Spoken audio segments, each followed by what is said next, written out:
welcome. And we're back. As I said earlier today, this is the penultimate episode. No. Welcome. No. Yes, 3 of 4. You don't want to go. Okay. I don't want to. Oh, no. Okay, doctor. Too soon. Yeah, so awesome. We're really glad if you've stuck around and you've shown up once again. It's really great to have you. This has been an amazing experience, an amazing group of people. And to kind of keep things rolling and keep things moving, let's just go ahead and let them introduce themselves a little bit. And we'll talk about our sponsors right after that. Let's start from the top. I'll let you guys decide who goes. Oh dear. I'll talk. There we go. It'll be me. It's I've done it. Hi everybody. I'm Latia. I am your half-elf cleric Samira. The only one who is concerned about all of our well-being. And really glad to be here and hopefully not die today. Yeah. I'm gonna pass it to Jacob. Yeah, I was going to take it because I was like, ma'am, I also care. Yes, excuse me. I care. We all care. We care. Absolutely. It's like a volume thing. You know what I mean? But good evening, everyone. My name is Jacob, Dual King Jacob on the interwebs. And as always, excited as hell to be here and play in this Ptolus lovely wonderland. And tonight, as always, I'll be playing Blurg, the lovely kobold blood hunter, and he is really uncomfortable in the situation that we're in right now. I think we're all uncomfortable. Speaking of uncomfortable, Mark, tell us about how uncomfortable Heathcliff is. Yes, hello, I'm Mark Meir. I'm going to be playing Heathcliff Garfield, who is a Lothian. For those who don't know, that is a lion man, and he is a bard. He is also bright pink. He dyes his hair. I would correct Latia in saying that he is also very concerned for everyone's well-being, and in fact thinks we should just stop and go to an inn or something. The only way to win is not to play. And I will throw it to our own agent of chaos, Callista, as portrayed by Ashley. Oh, hello. It's me, your friendly neighborhood Babs the Bat. I am the creative director, person, wearer of many hats here at RockPunch. Thank you for joining us tonight. And as Mark said, I am playing Callista, the adorable, bright gold with purple hair, tiefling sorcerer who loves to throw a fireball at every chance, and got an award for best fireball last session, true. Which made Can her confirm. entire life. Yeah. So if you haven't seen last episode, go check it out so you can see the lovely awards that were handed out. And as always, we want to thank our sponsors. So off the top, yes, RockPunch. Thank you very much for giving us this venue to be nerds and have fun and play D&D. We want to thank Hero Forge. They've helped us out with getting us the miniature tokens that we're using in Roll20. And so that's a really cool thing that, I hadn't used Hero Forge in a while, and I was like, oh, let's go check it out. And being able to make your virtual tokens using their things and then being able to print them out later in case, yes, there we go. Mark's showing off his latest one. Color them in Yeah, the print them out in thing? color. That one's printed out in color, right? Yep. That one printed. Yeah. So, amazing stuff. It's just really great the way they've been able to support the community. And I also mentioned Roll20, who are also a sponsor, and that's who we're using for all the battle stuff. And it's as a GM, it's amazing to have that as a resource because my favorite thing is the GM layer because I've got notes. Like they enter a room and I can click on a thing they can't see and pull up all my notes for that room. It's all right there. It's really, really cool. So Roll20, amazing stuff. And I forgot to introduce myself. I'm Jeffrey N. Baker. I am your GM for this evening. I have played in Ptolus for 10 years before tonight. And if there's a setting and a world that I know, it's this one. And I'm so happy to be able to bring this to everybody. And if you love Ptolus after this and you're really excited, it is still on pre-order. Get it. If you order the big book, you get this bad boy either in 5e or Cypher system. You will get the PDF for the opposite system. So it's a really cool deal. So, decide which system you want the And that's not saying, that's not saying that if you get the 5e book, you'll only get the Cipher System PDF. You'll get them both. So you'll get the 5e PDF and the Cipher System PDF, just in case we think you may want to try one if you're unfamiliar with the other one. So basically, perfect. 3 books for the price of 1. Mm-hmm. Yes. And this thing's awesome. Just look, it's got 3 tabs. They had to go to a textbook printer to get these things done. That's how massive they are. Anyway, amazing stuff. I just want to also throw a thank you out to Monica Games for giving us this opportunity, because Latia approached us and said, hey, do you want to do a thing? And we said, yeah, welcome. Duh, absolutely. Absolutely. So modest. I promise you'll never run across a setting quite like this. It's incredible. And with that, without further ado, welcome to Ptolus. A city of mysteries, secrets, and dark histories. A city that lies forever in the shadow of a towering stone spire reaching impossibly high into the sky. Itself an enigma, and a reminder of evil long past. In this city, the supernatural is expected, and treachery lies around every corner. Or is it that the supernatural lies around every corner, and treachery is expected? Either way, the city abounds with danger, magic, intrigue, and above all, adventure. Welcome to Ptolus, City by the Spire.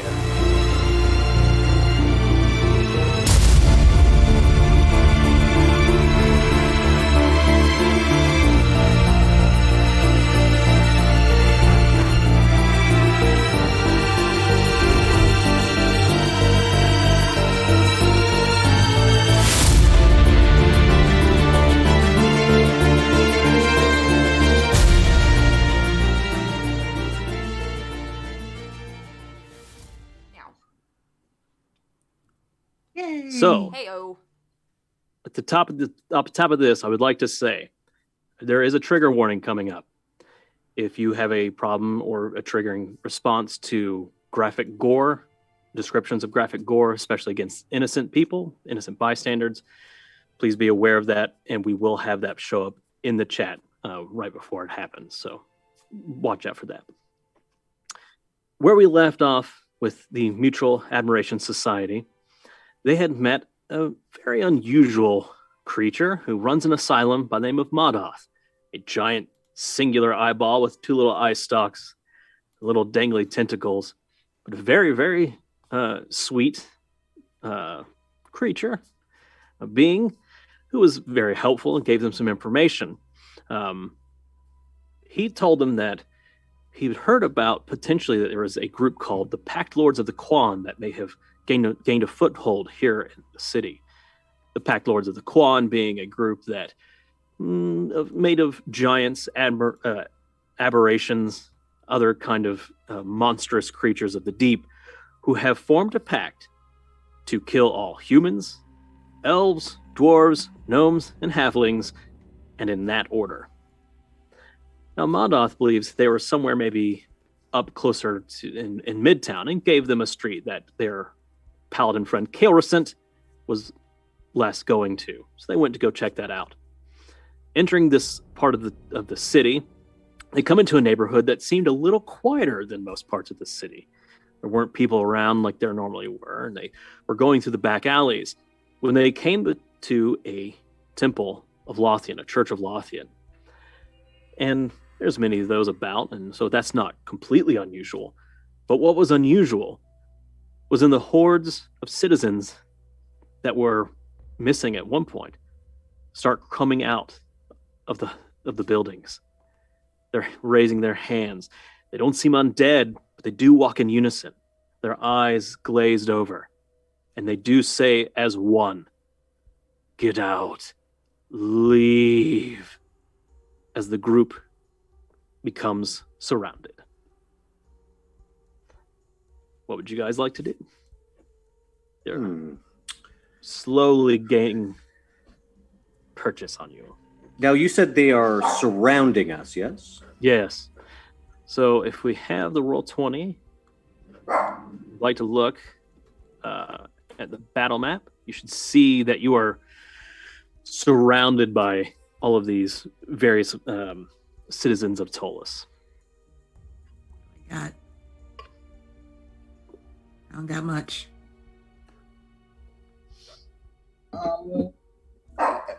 And like Blur's like kind of like doing that like slow spin, like reverse Avengers camera, and just kind of taking in the scene.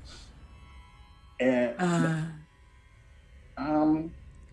Callista's just Get hands at the ready. out. Just Can I try? If they're all moving in unison, can I try to dispel magic? You may. Cool. All I got is 3rd level, so let me know if I might need to roll for. Oh, yes, you'll need to roll. Okay, cool. Let's see. That's just a D20 plus my spellcasting modifier, right? Yes.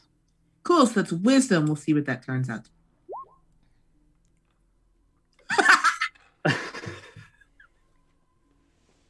Well, a natural one. We're off to a great start. Starting off hot. Starting off hot. Get the ones out of the way, I always say. Oh boy. So you try to send this spell out, and you think the difficulty is the fact that you're not targeting really a single person or knowing where the source is coming from. So you're really just, well, you're praying to Lothian, right? Sure am. And please free these people and free your children. And it just is this almost a backlash in your head as you just hit this wall. Whatever is doing this was created by a very powerful mind. Oh no. Here's a question. Mm-hmm.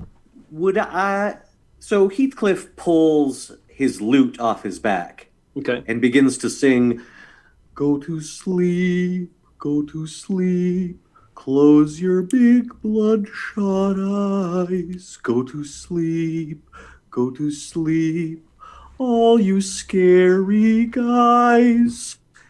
So I, of course, am casting it, trying to catch as many of them as I can. Sure. And, so I guess it's 40 feet across because it's a 20-foot radius. So in a sphere that's 40 feet across, how many of them can I grab? So it looks like the majority would be right in front of you. Okay. So I would say 20. Question: I might need my sight adjusted on roll 20 just because I'm not seeing anything. I'm in darkness right now, so I can't actually see the guys on the map. Night vision. Total. I do have night vision. Interesting. Dynamic lighting, daylight. That is not good. I can see everybody. That's weird. I can see from you. Let me just reload. Yeah, maybe that might, because I can click on you, and because what's cool about Roll20 is I can actually from my end click on anybody, hit Control L, and see from what they're seeing. I did not know that. That is fascinating. Sight beyond sight. Damn it! You beat me to it. So yes, I am trying to catch as many of them as I can within this. Yeah, I would say everybody in front of you. I absolutely.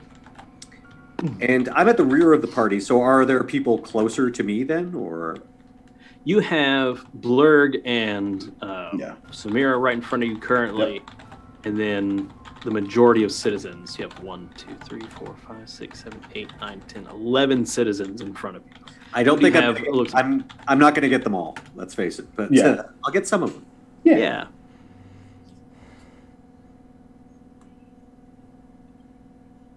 If I could find the ruler. Yeah, because if you center it there, you get all those people. You get all those people. Yeah. Actually, you get everybody. Yeah. Oh, right. Okay. But again, The ones in the back. You're going to hit yourself as well. Oh, well, then I'll cast it. I've got a 90-foot range. I can put that point wherever I would like. Yeah, you got everybody. Yeah. I'll just cast it further away from me. All right, give me the roll. Let's see how many citizens. this may affect. So let's see. Okay, hold on 1 second. Oh, hold on. Yep, sure. As they're gaining on you guys, you're singing this song.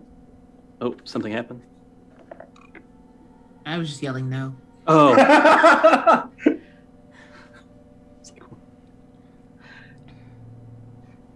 This is the one problem. I don't have 2 monitors, so I can't have you guys up on one and switch back. Yeah, so they're just as a description for this area of town. All of these buildings are, the first floor is kind of stonework, and the second floor is that, whitewashed stucco with the brown wooden bracing of various heights. This temple is a fairly old temple / church to Lothian. And all of these people, there's a little well. And so that is a total of 27 hit points. 27 hit points. Of these crowd is going to fall down. All right. Oh, 27. Click. Oh. Commoners only have 1 hit point. That should be all of them. That's what I'm banking on. 1, 2, 3, 4. Yeah. I don't actually know how many hit points a commoner has. I think it's actually 1. They might have a D4. Oh, and you know what? Actually, I can upcast that. I just realized that. So that will give me an extra. Hold on here. Trying to find where's the sleepy button. Here we go. They have you're a dead button, but not a sleepy button. So in addition to that 27 hit points,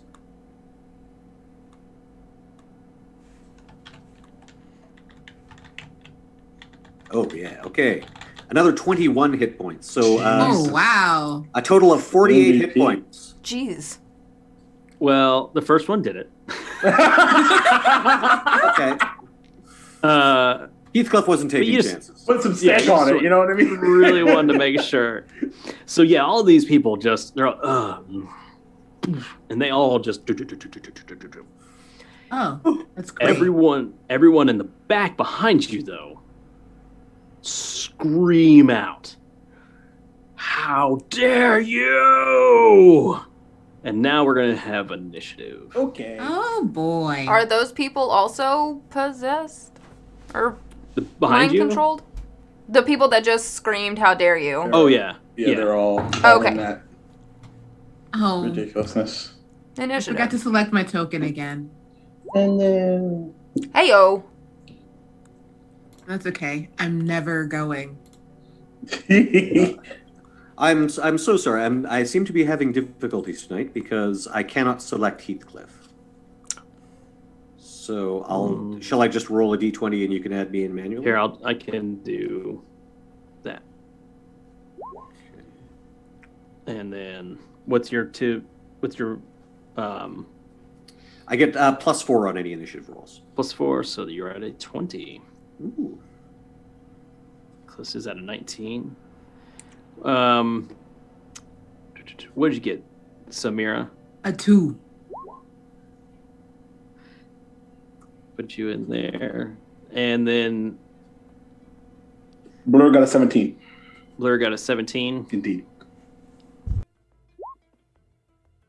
Cleric goes last, as always. All right. The way it should be. That's the way is So open. they're all asleep, so I don't have to worry about that group. Thank you. That helps out.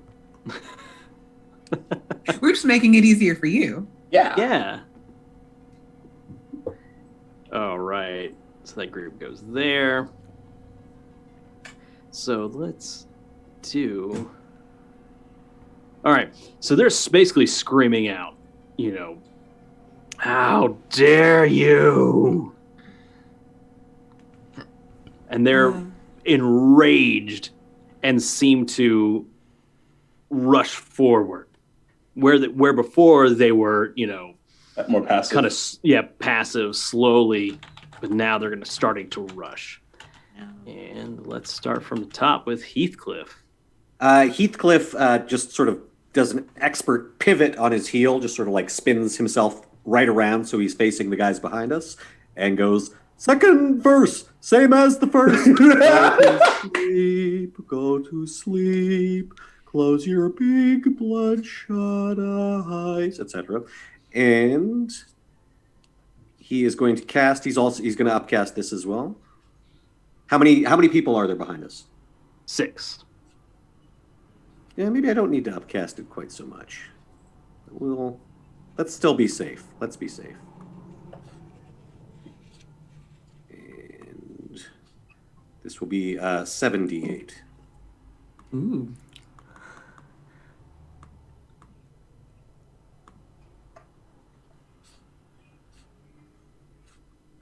And that is a total of 30 hit points of people. They were getting ready to rush forward, and just like this guy in the front actually like skids across as he was mid-run. Oh, and just, no. Okay. Callista, Yes. is there anything you would like to do? Is there any immediate threat at this moment? At this point, you just see a Or bunch is- of people laying on the ground. Okay, so everyone is asleep Yes. at this point. Okay. Yes. That's probably good for everyone. I would like to remind you that the buildings in the city are extremely flammable. Yes, and we've only got about a minute. They'll only be asleep for a minute or so. Yeah, let's go before I have a panic attack. Okay. Okay, so are we running? Where are we going? Let's get out of here. Let's get out of this sector. Let's just go south. Wait, why were we here? So We were... You were told that Kael'Rasent had come to this area That's right. to search for something. Yeah. Okay, well, I don't see Kael'Rasent, and I'm going to maneuver myself into. Wait, hold on. Wait, Okay. wait. So, Callista, what did you do? I'm sorry. I haven't done anything because everyone's saying, we should run. So, yeah. Okay. Where are you running to? Let's see. Back the way we came. Back the way we came. No, we need to go the other way. Are we supposed to be going... Where... Wasn't there a temple? Aren't we at a temple? There is a church of Lothian. It is right here. Okay. Weren't we headed there? Yes. Okay, so we need to run That way. into the temple. Yes. Yeah? But do we think there's more people like this in the temple? I don't It's know. probably way too much for initiative to stealth. We got a minute. I think we should head straight for the temple. We Okay. can bar Okay. the door. Oh, Okay. 3, 2, All right, let's go. Let's We're go. gone. Yeah, We're make a go to the decision. temple. Yeah, we're gone. Temple. Okay. So we're still in initiative. Okay. And so Callista, move Yes. your movement. I just put myself back. Okay.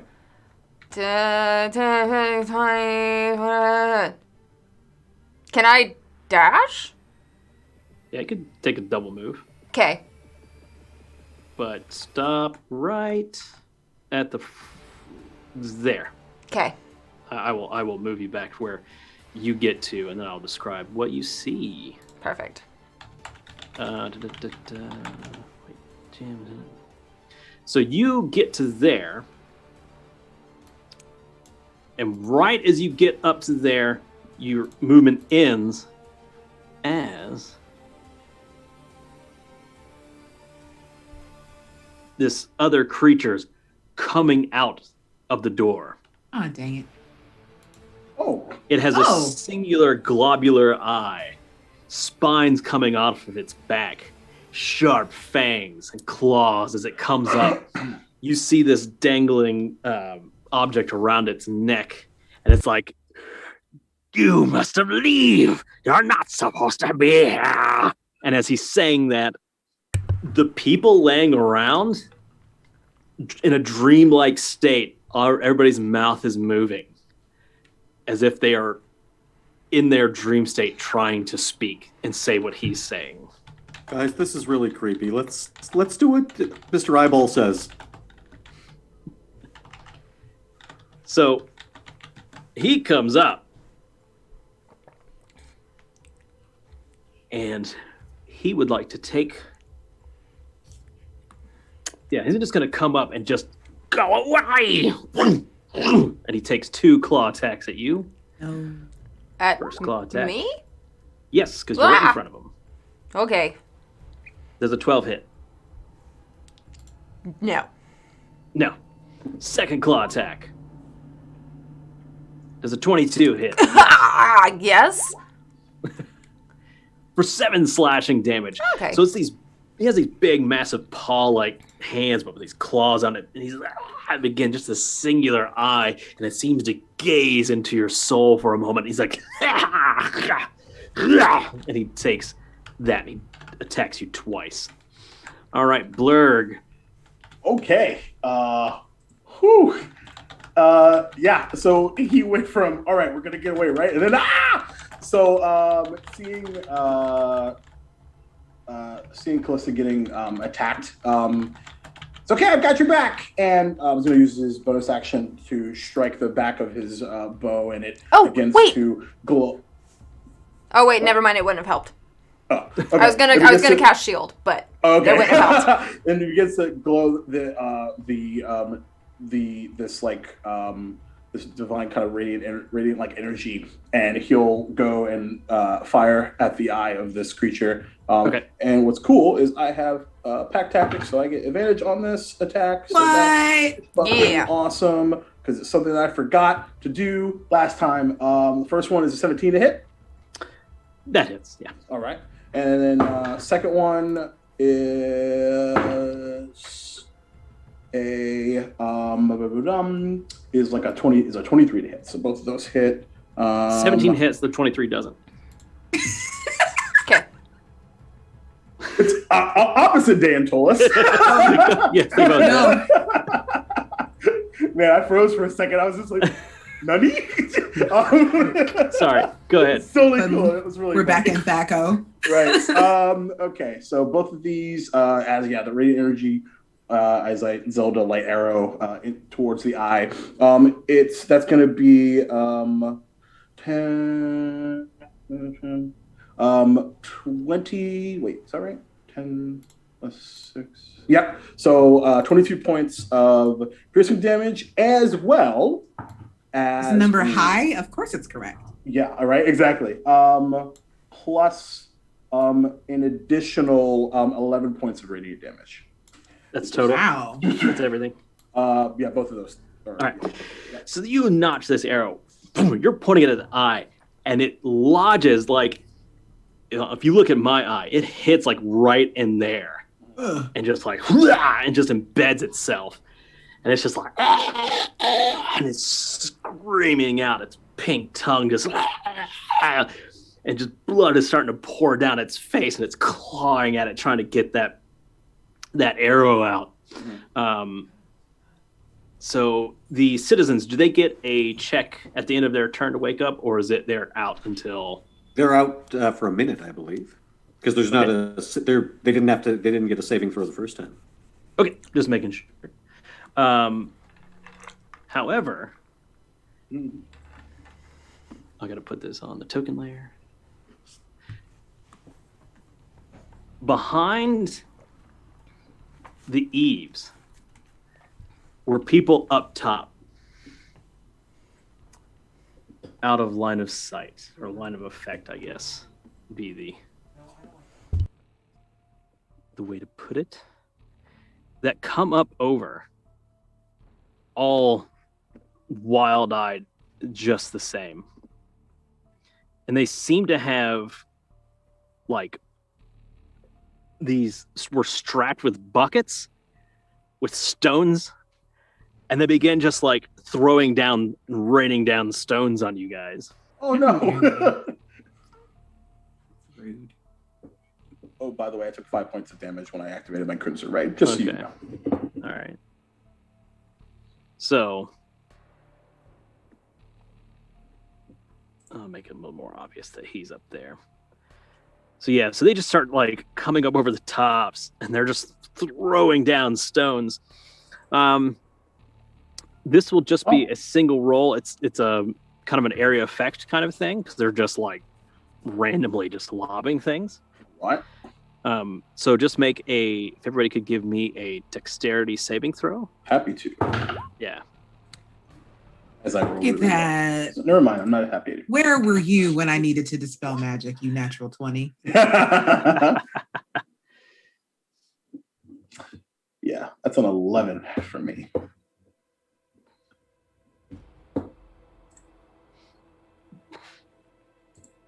I like that one of these people just has like a tray of bread. So I like to imagine that this one is throwing like Just like, oh. like this one right here is just like throwing stale bread. Big stale bread. Giant. All right, so I've got Samira, Babs, or Samira and Callista. Who else we got? Did mine not show up? I've got a 15. 15. Yeah, it didn't show up. Weird. Let me try reloading again because I'm sad to say I'm still basically just Heathcliff floating in a black field as far as I can see. Weird. Let me just on the try. ethereal plane, clearly. I'll just say this: if you've got a 13 or lower, you will take the full damage. If you beat a 13, you will take half of this. Okay. Roll 20 half has of been 7. having some they've been doing like maintenance and like having stability issues lately too, so it could be that. Oh, hey! I now can see the map. Hooray! Awesome. So now you can see the craziness. Yeah. I can, yes. And So- we've got a bunch of sleepy guys around us. Yeah. Yes. 7 points of damage. Okay. You take 7. Everybody else will take 3. Got it. And yeah, so these stones, they're just kind of like, but they're all up there just chucking them at you guys. When they come up over the top and they're done, you're kind of like, it's so like, it doesn't hurt, right? It's just kind of like, well, this is kind of annoying. When you hear this bellow from the back, now's my turn. Oh no! Oh no! Oh no! I've been bored and waiting all day. Is that an ogrish accent I detect? It is a very yes. Is that a hill giantish accent I detect? No, don't make it bigger. Right? Why are you escalating? De-escalate. Yes. This ogre comes out of this like little side room, like housing there, Oh, and he no. walks out and he goes, "Oh, you sleepy? Wake up!" And he picks up one of the citizens up over his head and throws them at you. Oh my god! And just launches this guy straight at Blurg Oh no! Oh no! like a stone. I don't like this. No, I don't this like poor this. person. We're going to use his javelin attack, if you will, Okay. but it's a person. But it's a person. I respect It's that. a person. Oh man. This is terrifying and Wow. awesome. Oh no. 19 hits. Okay. Yeah, it does. Definitely. For Oh. 9 points of damage. 9 points? Okay. I thought it Bludgeoning was more damage. than that. Oh, okay. The 10 is in case the advantage hit. It Oh, okay. went ahead and rolled. Oh, okay, got it. Yeah. I was just like, what is happening? Okay, cool. So he just- that's not awesome. And he throws this person at you, and when that person slams into you, that person, because I believe when they take damage, they wake up. Or Yeah, they that's- jostled. I think they do. Yeah, if they take any damage, Yeah. they'll wake up. Okay, so the person, well, they have enough hit points to withstand. They might wake up dead. Well, they'll wake up unconscious, right? Mhm. Yeah. Well, the person seems to be very like, "Ugh," and very groggy. I will Groggy. say groggy. I will say this though, they may not be able to stand up, but they are now going to be difficult terrain right in front of you. So to I get love over this. this person, I respect it. I yeah. respect it. All right, Samira, Right. Your turn. Man, this All got right. so real. Yeah, this got Wow. everything started happening so Okay. much. Yeah. This large person is clearly the bigger threat to Samira, so she's gonna go ahead and upcast a guiding bolt at this person. Up the All right. butt. Yes, up And- the butt. This ogre right now seems to be having the time of his life. Yes. Does Die, a- human. Does a 23 hit his confidence? Yes, I believe a 23 does hit his confidence. Excellent. He's gonna take 20 points of radiant damage, and the next attack against him has advantage. Holy crap! And bolt, baby. Yeah. So this bolt of clerical goodness from Lothian is prayed into existence and launched and just smacks him straight in the face. Just shakes his head as the smoke is rising up from around his face up into his nostrils. He's like, And then it's like, and my it's, attention. yeah, and it's like once like the smoke clears from his eyes, metaphorically, all he sees is like Samira standing with her shield at her side and her longsword just pointed out, like, let's go. Like a badass. Yes. Heathcliff. Heathcliff. No one knows. So Heathcliff sees this ogre and begins casting dissonant whispers. And so the ogre's ears are suddenly filled with this constant whispering. And it sounds like this. Meow, meow, meow, meow, meow, meow, meow, meow, meow, meow, meow, meow, meow, meow, meow. But as a round, so there's like a bunch of different Heathcliff Oh voices, man. Oh my god. I love it Robo, so that's your much. gift. So this gentleman needs to make a DC 14 wisdom save. Okay, let's see how this goes. 15. Wait, that can't be right. No, it is. Wow. Rolled You a roll a 15. 15? Okay, He rolled a so 17 with a half negative 2. -2. That's awesome. he will take half damage then. Okay. So 7 points for him. Okay. And then as a bonus action, Heathcliff casts Mantle of Inspiration on him and his friends. Or not casts, but uses his bardic feature. So essentially, all of us can now move up to our move. I'll actually just throw the description in Okay. the chat there.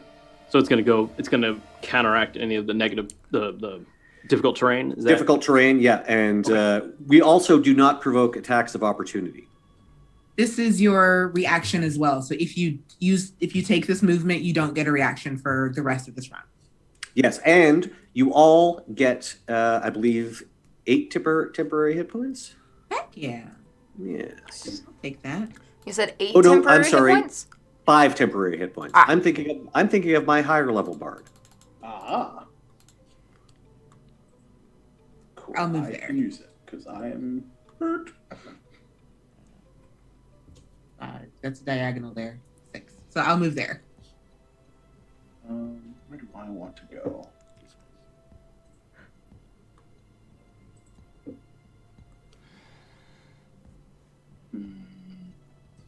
Is that really a great place to go? I mean, you could. Well, and like, if you want to keep him at range, then yeah, this is you're actually in a pretty good spot right now. I'm gonna stay right where I'm at.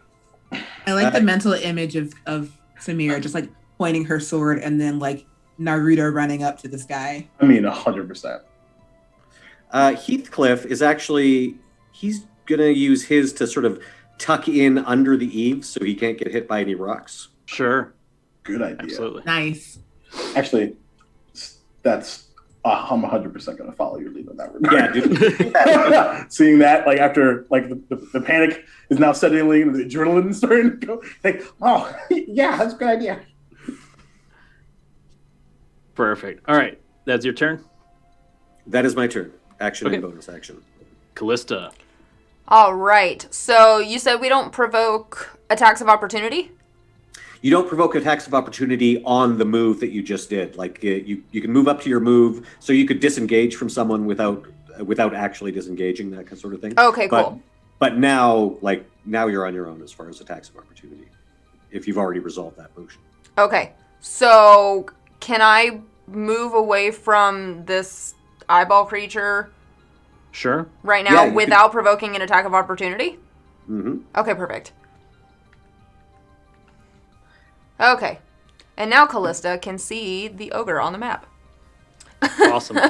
And then she is going to cast Scorching Ray. Okay. And she's going to center 1 bolt on the eyeball monster and 2 bolts on the ogre. Okay.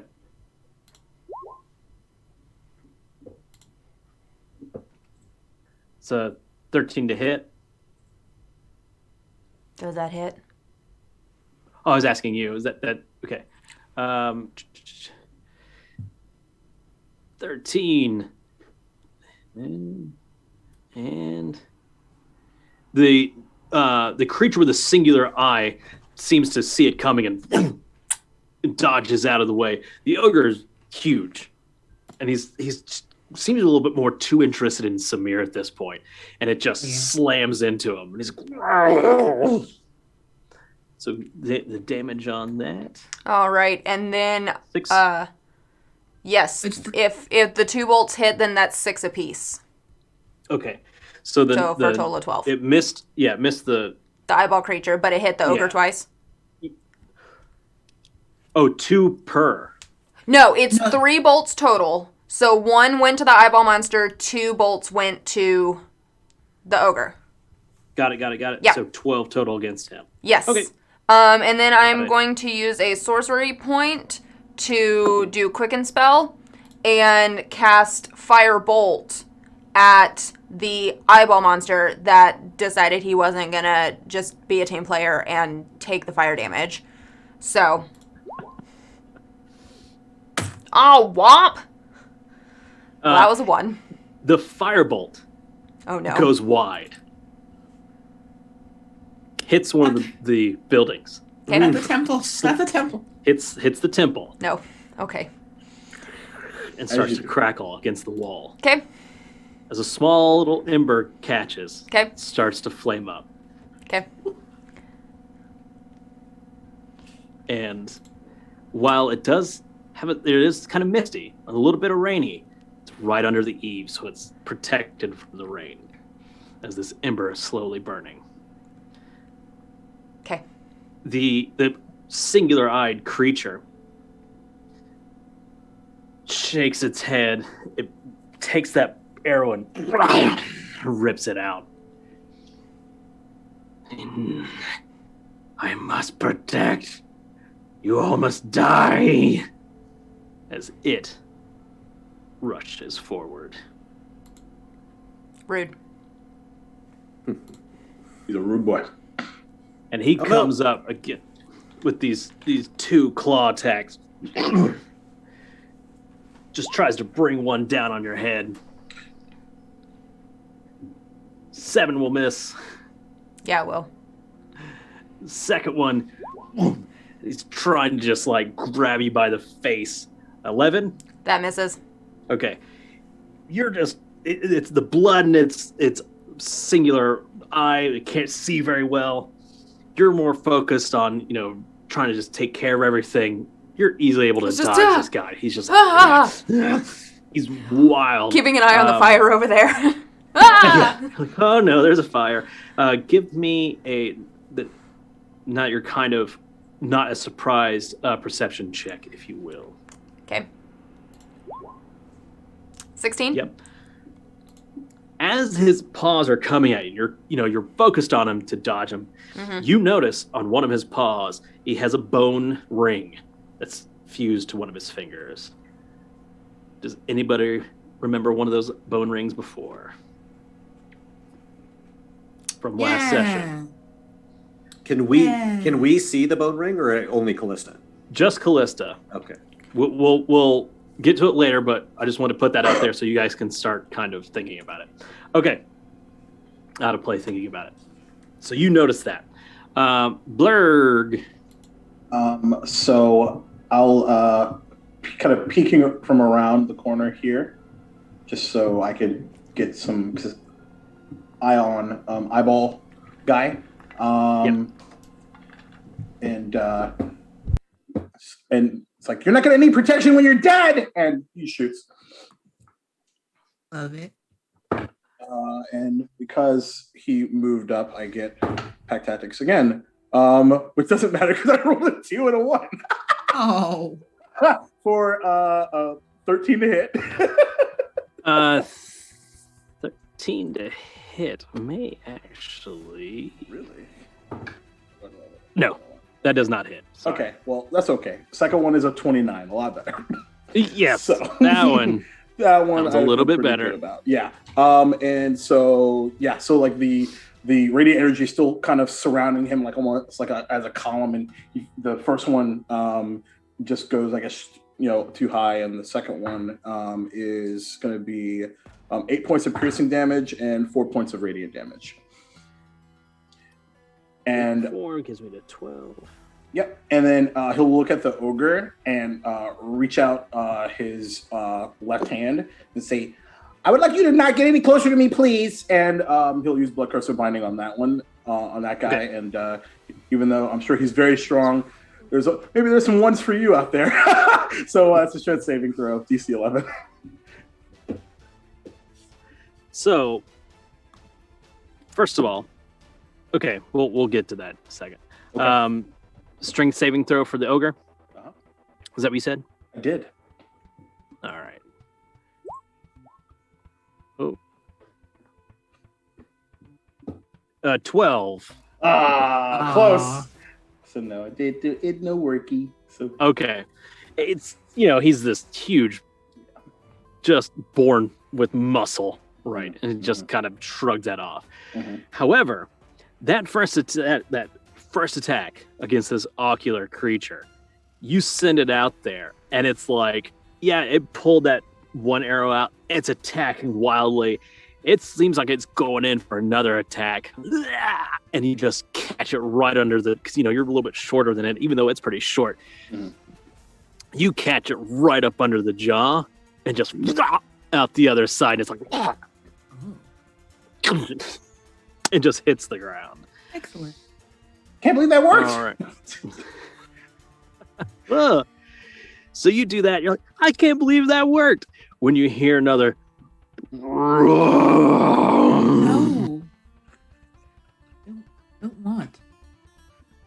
Do not want. And around the corner. Fudge is made. Where fudge is made. No. Brilliant. By the way, I'll move back over here. No! You heard. It seemed like it was coming down from this alleyway. Oh, nice. From the other side and around this corner. Oh. Sorry, where are you pinging? I can ping real quick. It's over here because I can. I can just barely see it. I wasn't zoomed out far enough. Okay. So from around the corner comes another ogre. Oh my god. Oh man. More people swinging. Yeah. 4. He actually he can't get to you because of all the people. So yeah, sure enough, he just comes by, he's like, grabs somebody and just chucks it at Callista. Ugh. Hey, can you remind me how you do the directional thing again? Because as you can see, I've drawn a purple line on the roll 20. I didn't mean to do that. That was awesome. It is with this little, it's like a circle with a ruler. Yeah, it's the fourth one down. Oh. And then I use, Okay. Yeah. Thank you. So yeah, another one rolls up and chucks a person at you. Rude. Or chucks a person at you, Seriously. Callista. Rude. 16 to hit. I cast shield. Yeah! Okay. This person goes flying you're about to get hit. You throw up this magical shield, and there's just this sickening crunch And her as shield. they hit this this shield, and they slide down and flump down. Might have been some bone breaking there. And her shield looks like just translucent magical fire. It's just, Oh, good. All right. And the townspeople, most of them are still asleep, but you still have a few up top. I think they can only get Callista. Samira, where are you? Oh, you went rolling up to the top. Okay. So the both of you, you need you to have me dexterity saving throws as they just start again, just throwing down these stones. did you say I need to make a deck save? Yes. Oh. Because you're out in the open courtyard. Okay. Yeah, you guys are gonna take half of this. So 4 points of bludgeoning damage as these rocks are just raining down on top of you. All right. The second ogre. They do they have a reach? Ooh, that's a good question. No. Oh. Okay. Basically, reaches down, picks up this next person, and to get them out of the way, just kind of tosses them off to the side, like up onto a roof. Cool. Like, blah. So they just kind of toss this person up here, Nice. just so that he can get closer to you. Love it. Love it. So he does that, throws that one, and with his other hand is bringing down this club.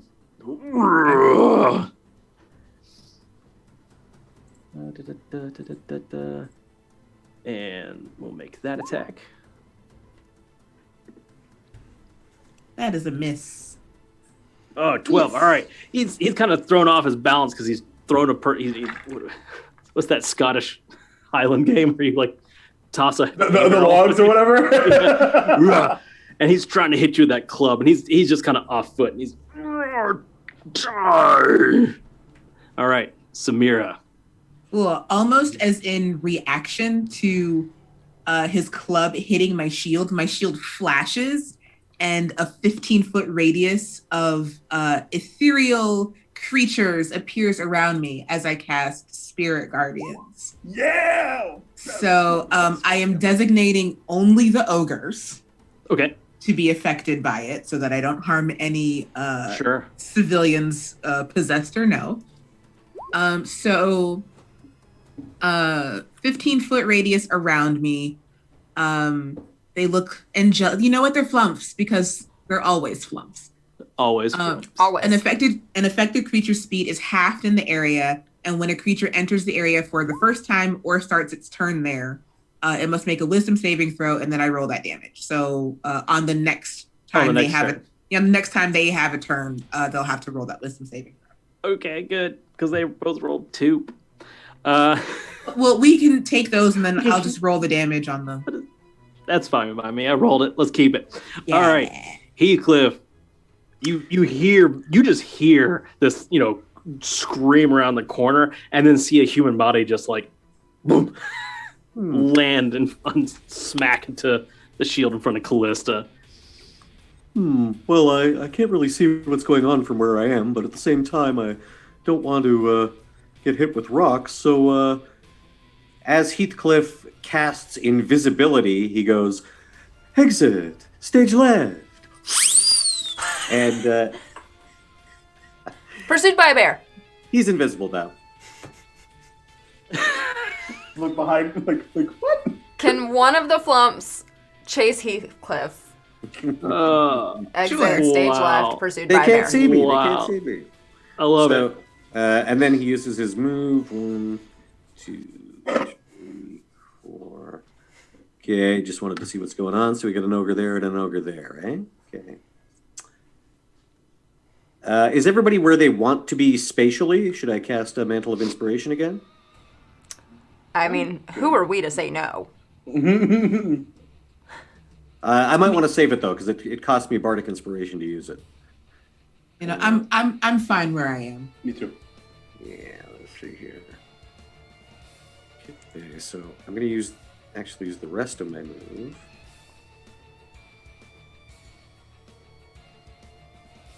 Okay, so Heathcliff's basically sneaking by these guys here. The people sleeping are going to be difficult terrain. Oh, okay. Then I'm sort of like clambering over this guy. Gingerly, so that'll half my movement. So I'll be, he's stepping over them, working his way. He's got a plan. All right. Path theme starts to play. Cue. What's happening? Cue the Perry the Platypus theme. Yo. Perfect. And actually, you know what? I'm going to use another Bardic Inspiration. If anybody wants to do their move, do it now, because I'm going to use it to get all the way over here. Yeah. That's not a spell, correct? It's not a spell. No, it doesn't make me visible. Okay. And then the hit points reset. So if you ran out for any reason, you're now back up to 5. Yeah. Like me. It basically tops you up. Yeah. Yep. How's everybody looking hit point wise? Okay. I'm about at half plus the Okay. So yeah, I'm bloodied. I will take. Do I want to take that opportunity? No, because the ogre. No. That is a tactical decision I'm continuing to make. I'm going to stay where I am. Okay.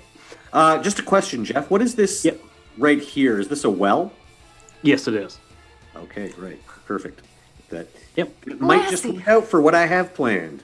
Perfect. Callista. Yes. You have, now these 2 ogres, people asleep all around you, this bleeding out, single-eyed creature. Oh, the single-eyed creature is bleeding out? I forgot to do something. Oh, I thought, because I popped him. Oh, yeah, that's right. The fire does begin to spread last turn. No. Can someone get on that? Working on it. Oh. So many decisions to make. We'll just make it at the end of Callista's turn. Feels right. Or the beginning of her turn, the fire needs to see if it spreads. Oh, yeah, that's what I'm doing. Thanks for reminding me. We're going to cast Control Flames. Okay. And I can instantly extinguish the flames within a 5-foot cube. So at the base, she'll just like, shoom. Okay. So this fire was starting to eat away at this temple, and then just gets snuffed out. And then we're gonna use another sorcery point to quicken spell another firebolt. Okay. At the one-eyed creature. Is dead. Jesus, are you kidding me? Remember, the one-eyed creature is laying bleeding on the ground. Yeah. So maybe one of them ogres instead. Unless you really want to make sure. Okay. So I'll let you take that Sorry, back. when you said bleeding out, for some reason my brain processed that as he's bloodied. Oh, and low on hit points. I misunderstood. I'm sorry. No, I would have aimed that at one of the ogres. Okay, go and give me another roll. Okay. For the miscommunication. You are kind, sir. That's because I get you guys in other ways. 10? 10 to hit? Yeah. No. This time you're a little bit more cautious about with your, so it's not a complete gonna hit and catch something on fire. Since it is starting to kind of rain, you aim it and it misses, but the rain sizzles it out, but it misses. I'm getting my dice out. I'm unhappy with roll 20. Blurg. Oh man. So many things are happening. So You're gonna stay where he's at and fire off 2 shots at the ogre to the south. Yeah, that sounds. The one in front of this one? Yeah, yep, that one. Okay. Yes, indeed. All right. No initiative this time, but that's a 26 to hit, and a natural motherfucking 20. So let's go. Can y'all share the natural 20s, please? Right? Because I would love to roll. Those dice. Yes. What is the damage on the natural 20? Oh, Like, could we max it out, right? Yeah, if you want to. That's what I do. On just the natural 20, the max dice would be 14 points of piercing and 6 points of radiant. Lovely. We love a natural. Okay, go ahead and give me the And roll on the next the one. roll on the regular is going to be 9 piercing and 5 radiant. Yeah. So these are 2 arrow strikes, right? Yeah. So you knocked. Radiant energy. There's like these white lights, almost like tracer rounds from a gun, and it looks like it's about to go in for another strike on Samira. It pulls up its arms, and you just catch it, like on either side, almost like pinning its arms in place, and it's like, it just falls backwards. Samira, Amazing. I would say with your passive, Uh-huh. you notice the ogre has a bone ring. Oh, neato. Okay. And the someone's above me still, dropping rocks and stuff. Yes. Right. Yeah. I'll go ahead and blood curse of binding that one up there, even though, just because why not? Because we don't have any other things to do. It's just like stop. That's what I was trying to say. Okay. All right. You can still do stuff but like it's just something fun. The other ogre steps around. He's gotta take some damage. Oh, that's right. How much did he take? He's gonna take. Let me roll it. Ooh, Wow. that's That's really a good. lot. Holy crap! That's About a as lot. much, Nice. almost as much as he could possibly take. right? Almost. He's like, "Grrr!" these flumps like flump into him. Hitting yourself. He pushes them out of the way, and he's like swinging his club around wildly to try to get these flumps. And it just so happens that as he's swinging, it's coming, At up me. to you. Yeah. 17 hits. Does not. My AC is 18. Shield life. Clerics. Yo. Yeah. Armor. So basically like you probably just turn around, put that shield out, take the hit. And he's now really mad. You know why? What are these? Go away, tiny creatures. And now they don't see you, so again, we just need a dex saving throw from Samira and Callista. Oh, yeah. That's a thing. Oh, womp. So Samira, you will take 4 points of damage, and Callista, you will take 9. Because this time, rocks just like a couple of them just bounce straight into the dome. They get past your horns. Clack, clack, clack. Ugh. Ow! Ow! Ow! Ow!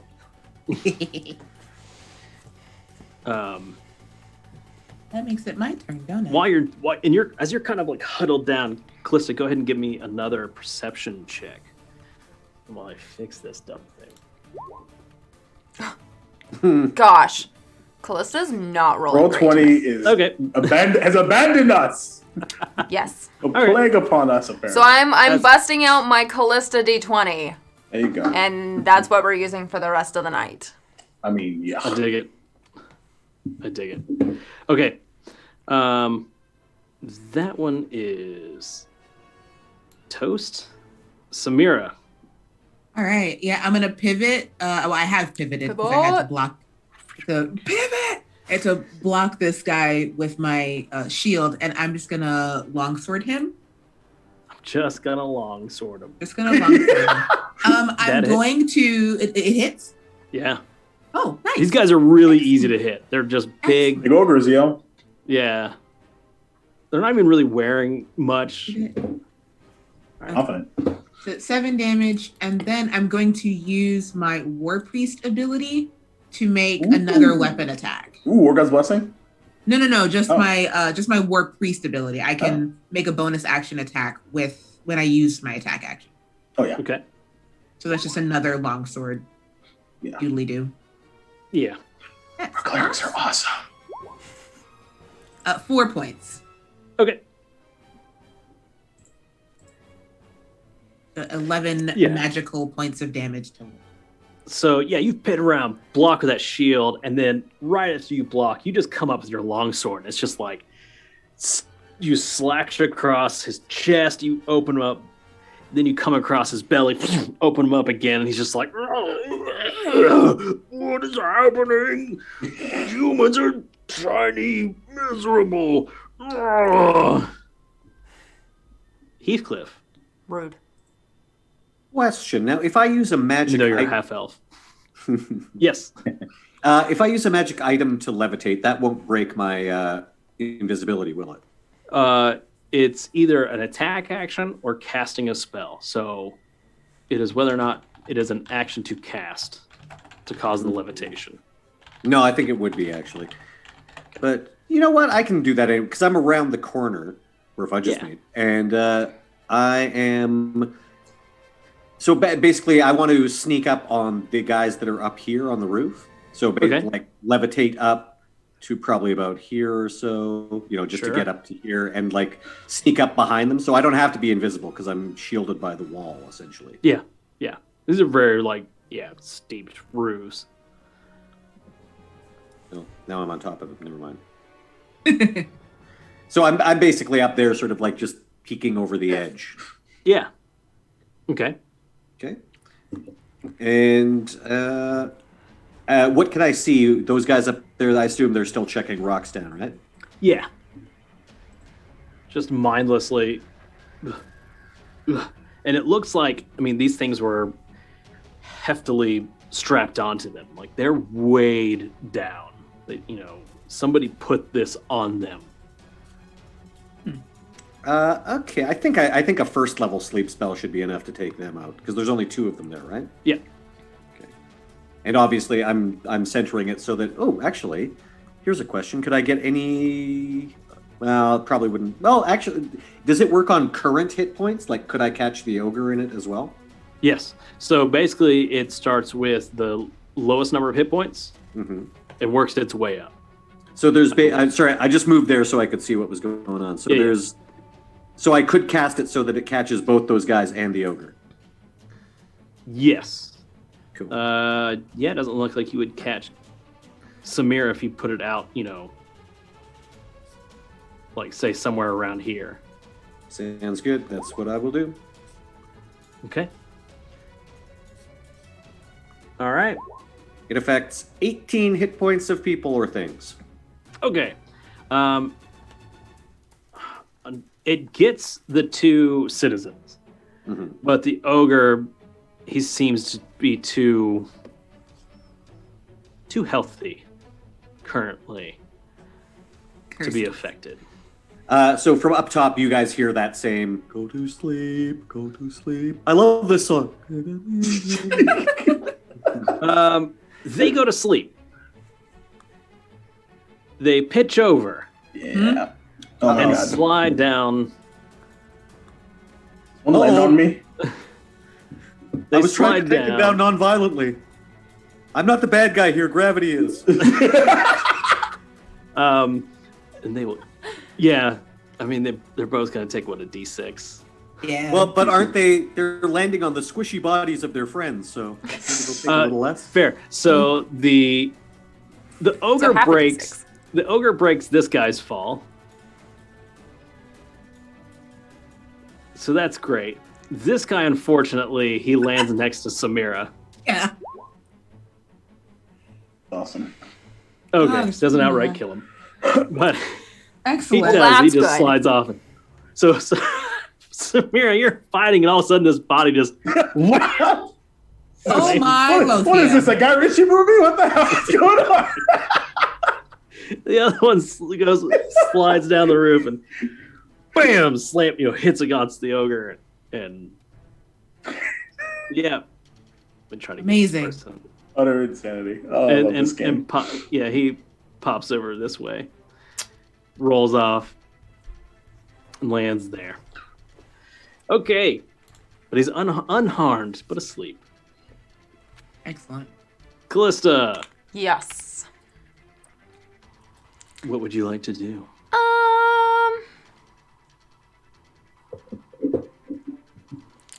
We're gonna do another Scorching Ray. And all 3 bolts obviously will go to the ogre. Okay. First one is an 18 to hit. Yeah. Second one is a dirty 20 to hit. Yep. Third one is an 11 to hit. 11 hits. They're Ogres, just man. hulking. Yeah. Amazing. They just big boys. We just big herdy boys. We's in for a good scrap. Do do do do do.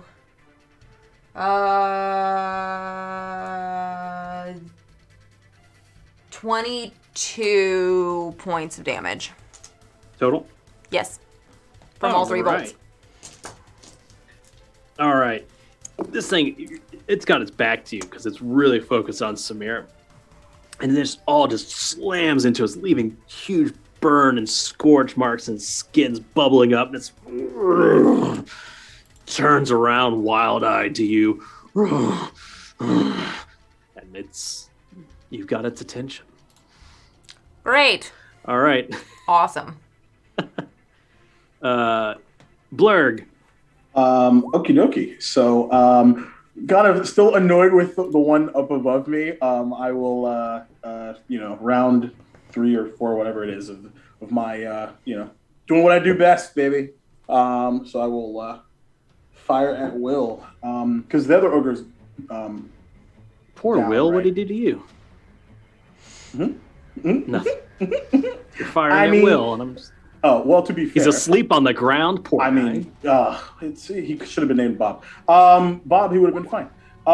So before he fires the radiant like arrows, as he fires, he'll just say, "I don't think you actually understand that we're like not humans, and even if they were, they're my favorites." And I think is someone within 5 feet of that guy? Of the ogre? Yeah. Yeah. Yeah, okay. Samira's right in front of him. Oh, I'm abusing these tactics tonight, ladies and germs. Yeah. Okay, so first one's an 18 to hit. Yeah. Second one is a lot, like a 30. So yeah. We're doing the thing. Where'd you go, D8s? I just rolled you. Okay. So give you the total of both of those. So that is 7. So that's 19 piercing and 7 radiant. For a total of 26. 26. Yep. So again, as it turns around, it's just so like that seething anger towards Callista as its seared body is kind of smoking up and singeing. It looks like he's ready just to rush and smash her and chomp her and we're gonna rip you to pieces. just right in its mouth. I set you on fire! Yeah. Then the Oh, flumps bring get him. Yeah. No. The flumps continue to flump on him. Flump, As he- both a verb and a noun. As he falls over face first into the rain as it begins to come down harder. And that is initiative. The people around are still asleep, and unfortunately the people up top are still chucking down rocks just mindlessly.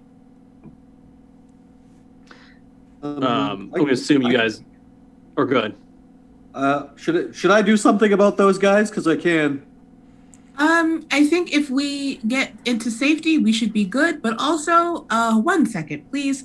And I'd like to go forth and examine the hand of this ogre that I have murdered. Okay. Yeah. So he has a bone ring that seems to be like fused with his skin.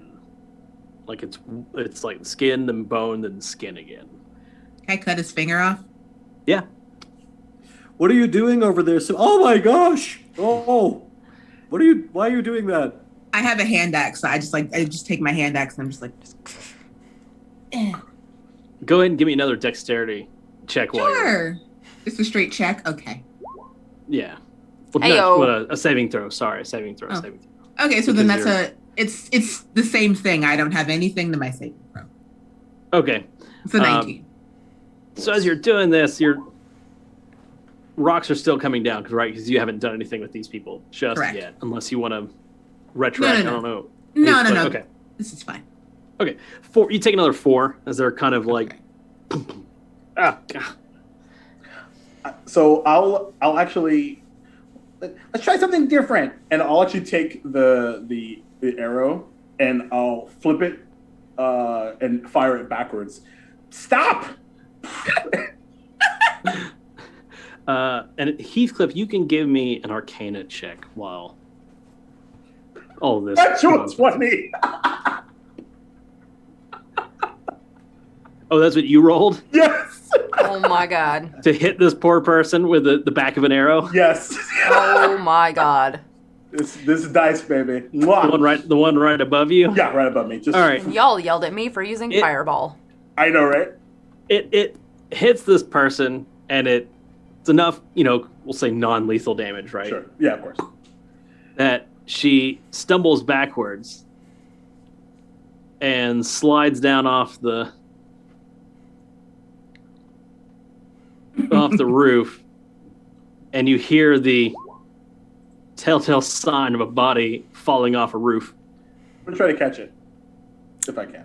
No, Yeah, time. it's It's fine. It's fine if I know. It's cool. yeah, I would say that That's totally fine. Yeah, it's too much. it's a lot. It's a lot. It's Yeah. cool. Oh, happens you can get around just in time Yeah. to see the. Yeah, that's totally cool. And Have to Heathcliff, Yeah, you wanted Yes. an Arcana check? I got a 13 on that. yes.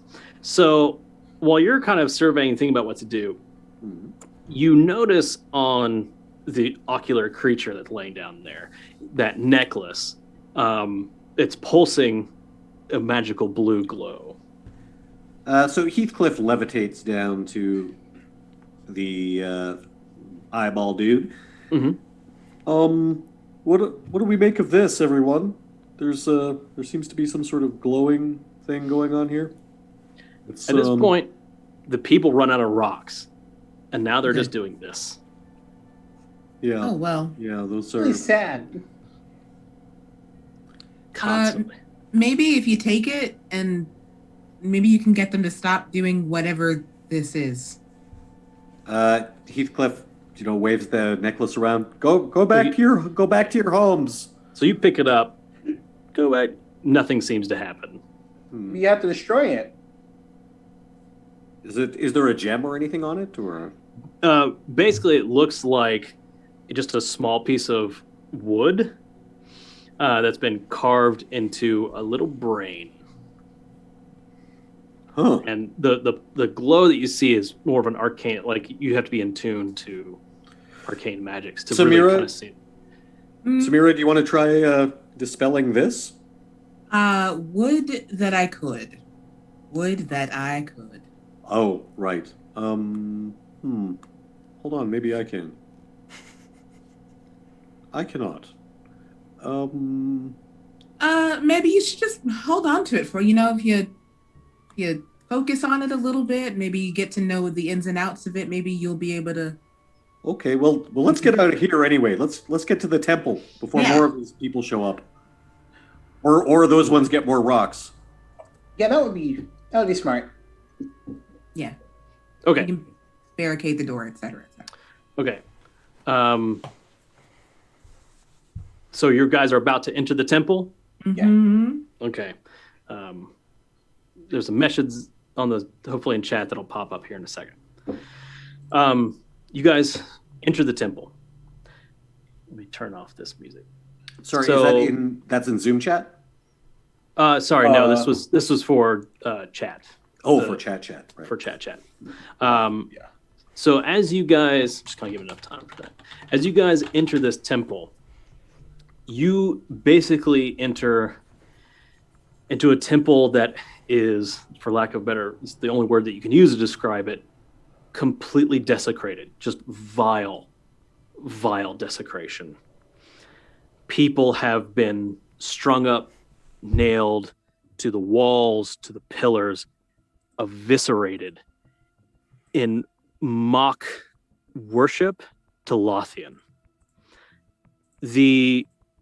Where people would sit to face the altar, they have all been positioned to be knelt down. These are all citizens. They look like just normal citizens. They've all been positioned to be kneeling down with their backs to the altar, their heads removed, the blood from their necks pooling below them, as if to say they will never, ever get to see the light of Lothian, even in death. Samira vomits. Yeah. And there is over by the altar, people have been stitched together in just this grotesque tableau. Seem to be worshiping a tentacular type creature, very bulbous and almost eyeballs like, and some other kind of creature on top of him that has tentacles coming from its face. They seem to be some kind of weird totem pole, yeah, kind of thing. And these once citizens of the town have now been placed in worship of this instead. And this is what you see before you. You can hear the buzzing of flies. Oh gods. Oh, I want to go back to the dungeon. who would do such a... here, Samira, here. Heathcliff hands you like a very nice silk handkerchief with embroidering on it. Oh. There you go. And I then take he offers you a tiny cushion that has a mint on it. I think she just takes all of these things without thinking about it.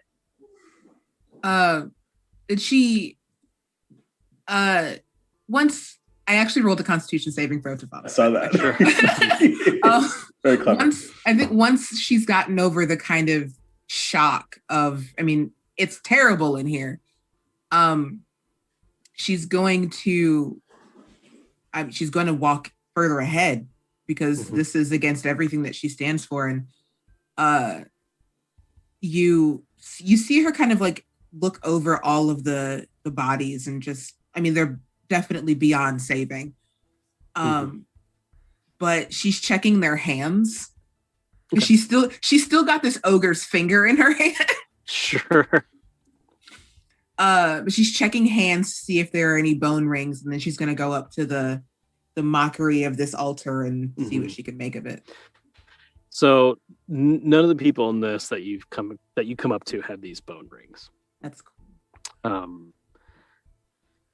When you get up to the altar, it seems like in front of this kind of strange tableau that you're now very close to all of these, just some of their eyes have been plucked out, replaced with monstrous eyes, like literally like a monster from the dungeon. They've been switched out. But right in front of it seems to be some kind of like staging ground, or there's papers and there's correspondence, almost like as if this was an office, for lack of better terms. And you see that there. Do I know what these creatures are on this totem pole of So that thing, aberration? So our aberrations met arcane now, I believe.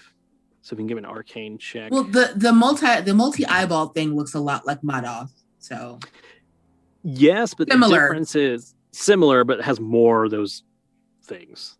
Okay. And then there seems to be some other creature almost like writing it. Okay, so yeah, I can make the comparison. Like this thing looks like Mahdoth, but has more eye stalks than Mahdoth. So I make the comparison that it is some sort of aberration, and then I just assume that the thing on top of it is also an aberration. And I turn to everybody else who's probably. What are you all doing? Please tell me. Blurg is in the fetal position and is just shaking. Oh, baby.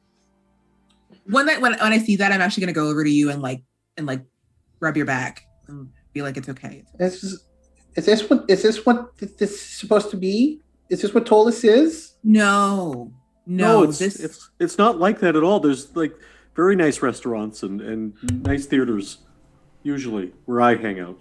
It's not like this. Oh. Y'all close the temple doors behind you.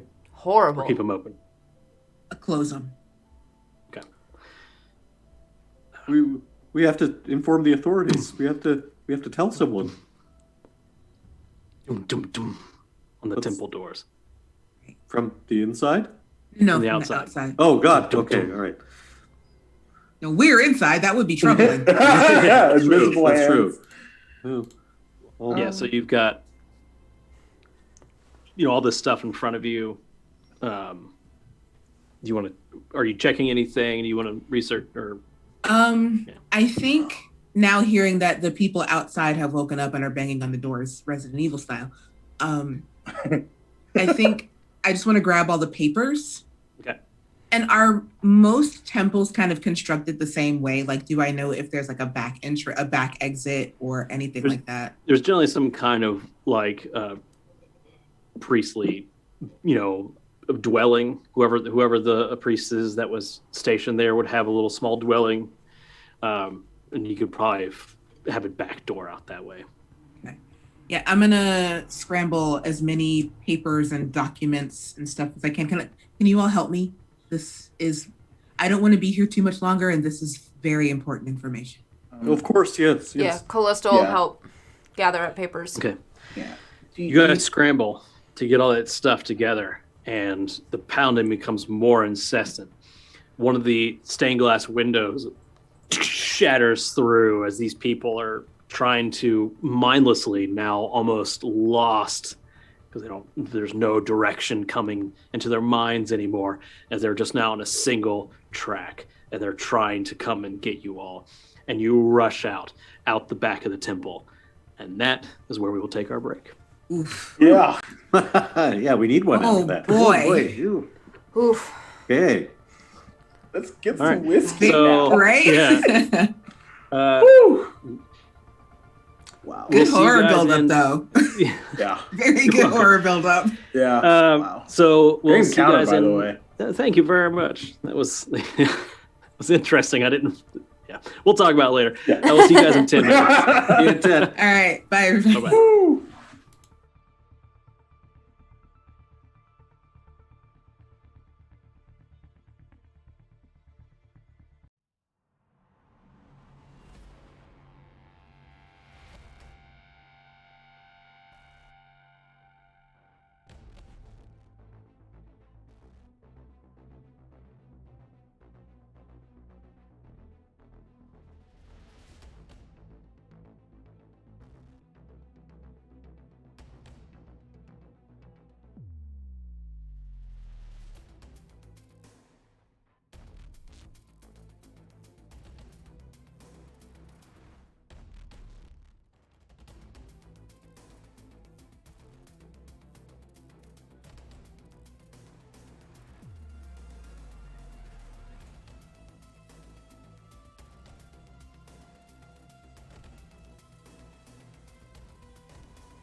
welcome back.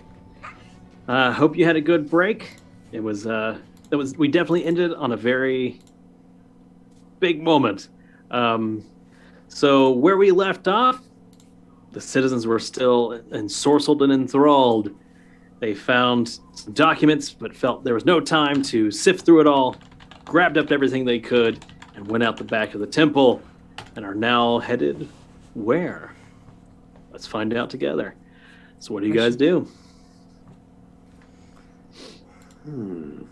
So we've made our way successfully out of the hashtag back entrance, and so you guys are out into the rainy streets. The streets. Yeah, Slick streets of the city. yeah. We were in Midtown, right? Yes. So I brought you guys on Roll20 back to, and if you scroll out, you'll see I am hitting up that. I see you. You're over here. Yeah. Got Okay. it. Okay. So you're in some kind of back alley streets in that area. And so at this point, you're probably, back out onto Warrant Street and headed to Blue Street. Gotcha. Okay. So I'll just kind of look around at everybody. Is there somewhere more close by that we should just kind of take a moment to process this, or should we head back to Dover Square and I mean, I was gonna say we beat feet to Dover Square and try and make some sense of this there. Okay. All right. Yeah, I'm game for that. Okay. With And, the rain and If need be, if we need to get some distance, Heathcliff can provide Mantle of Inspiration, which would give us a little burst of speed. there are carriages as well. I mean, you can just flag down a carriage and be like, "Get us there." That's quicker than walking. Yes, that sounds much better. Yeah. Taxi. Yeah. You get on probably the main street.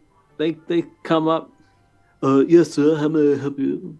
Where would you like to go today? He's got his big long rain hat. That's Actually, if we can rain's get going it, out. if we can get a carriage, you wanted to go visit your grandfather. Oh yeah. Yes, You but did. we'll need to make a stop on the way. Yes, sir. Where are you going, sir? We're going to, what was the street that he lived on again?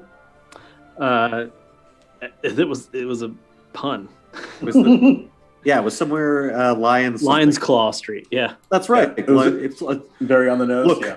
I know it's cliche, but my grandfather lives on Lions Claw Street, and look. So I'll give him the address. But on the way, Heathcliff wants to stop, and he'll run out of the carriage, and he comes back with a leather backpack. It looks a lot like the one that he's wearing on his back. Okay. So this guy takes you up to Dalengard Fortress. To get to the Nobles' Quarter, you have to pass through Dalengard Fortress. Dalengard was the first real kind of settlement structure built, and it was built specifically to guard the spire and be kind of this fortress here. It is a multi-tiered fort.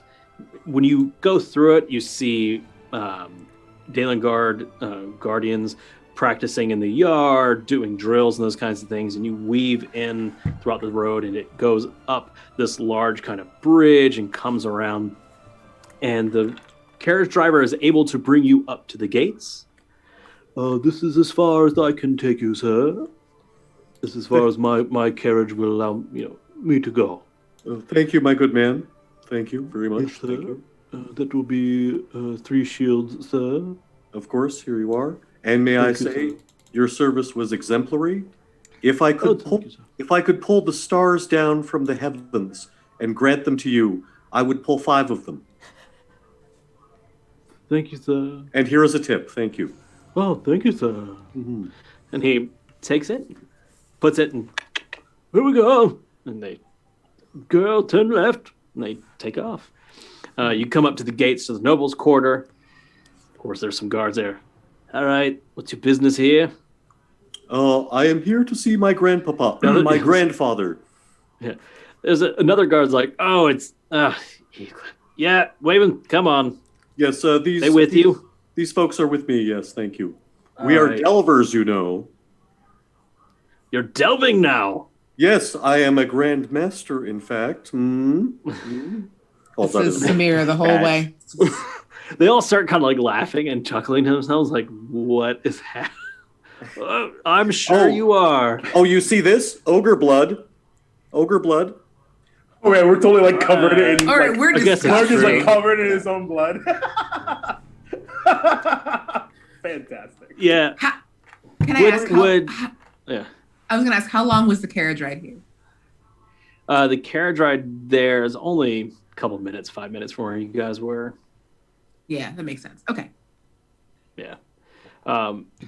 So the question I would have for Heathcliff: do you have prestidigitation? Yes, he does. Yeah. So would you be covered? Oh, Would you have taken the time to?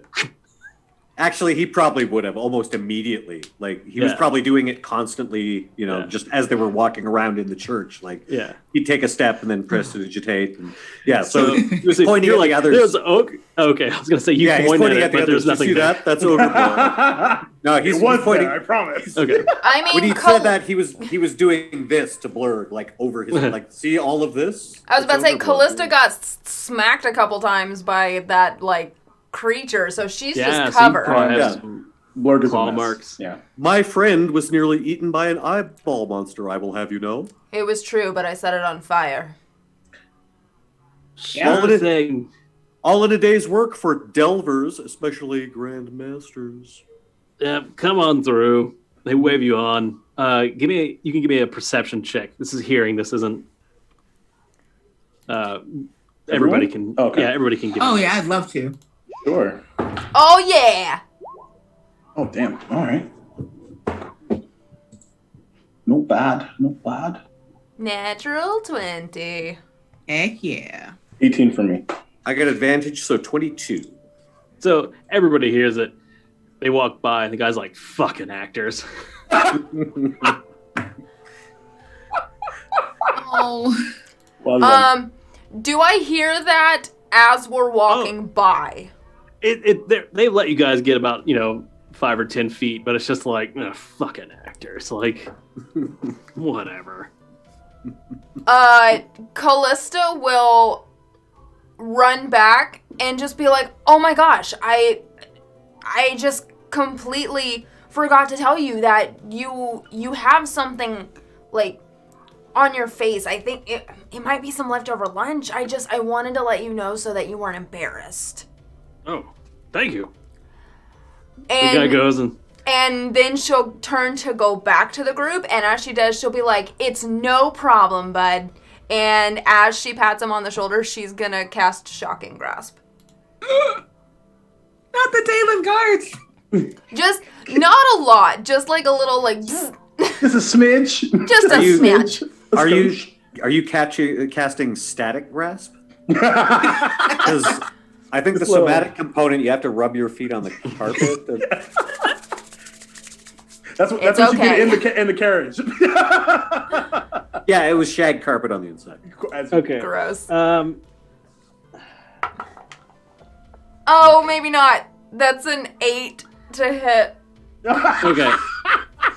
You're like, "Oh, that's okay." It's better that way. He got so worried about whatever was on his face. You didn't realize, like, you thought he'd just be like, "Oh yeah, thanks." And like he walks away. He's like, "Oh," and he like scurries away. And so I'm like, So you're like, "Ah, fuck. dang it." So yeah, he's gone a little bit, but I tried. yeah. So Now then, you guys are now.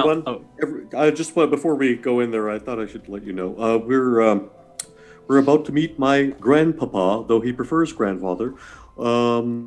His name is Felix Garfield. He is. Don't get him angry. He's a very short temper. So please, and despite any insults he might lob, Callista, I would really urge you to restrain yourself. He's terrifying. Please. What do you think I'm gonna do? Don't get him mad, please. Just don't get him mad. Why would I do anything to make your grandpapa mad? I saw you casting back there. You were going to electrocute that guy if he hadn't run away. Only Really? because he insulted you. I was protecting you.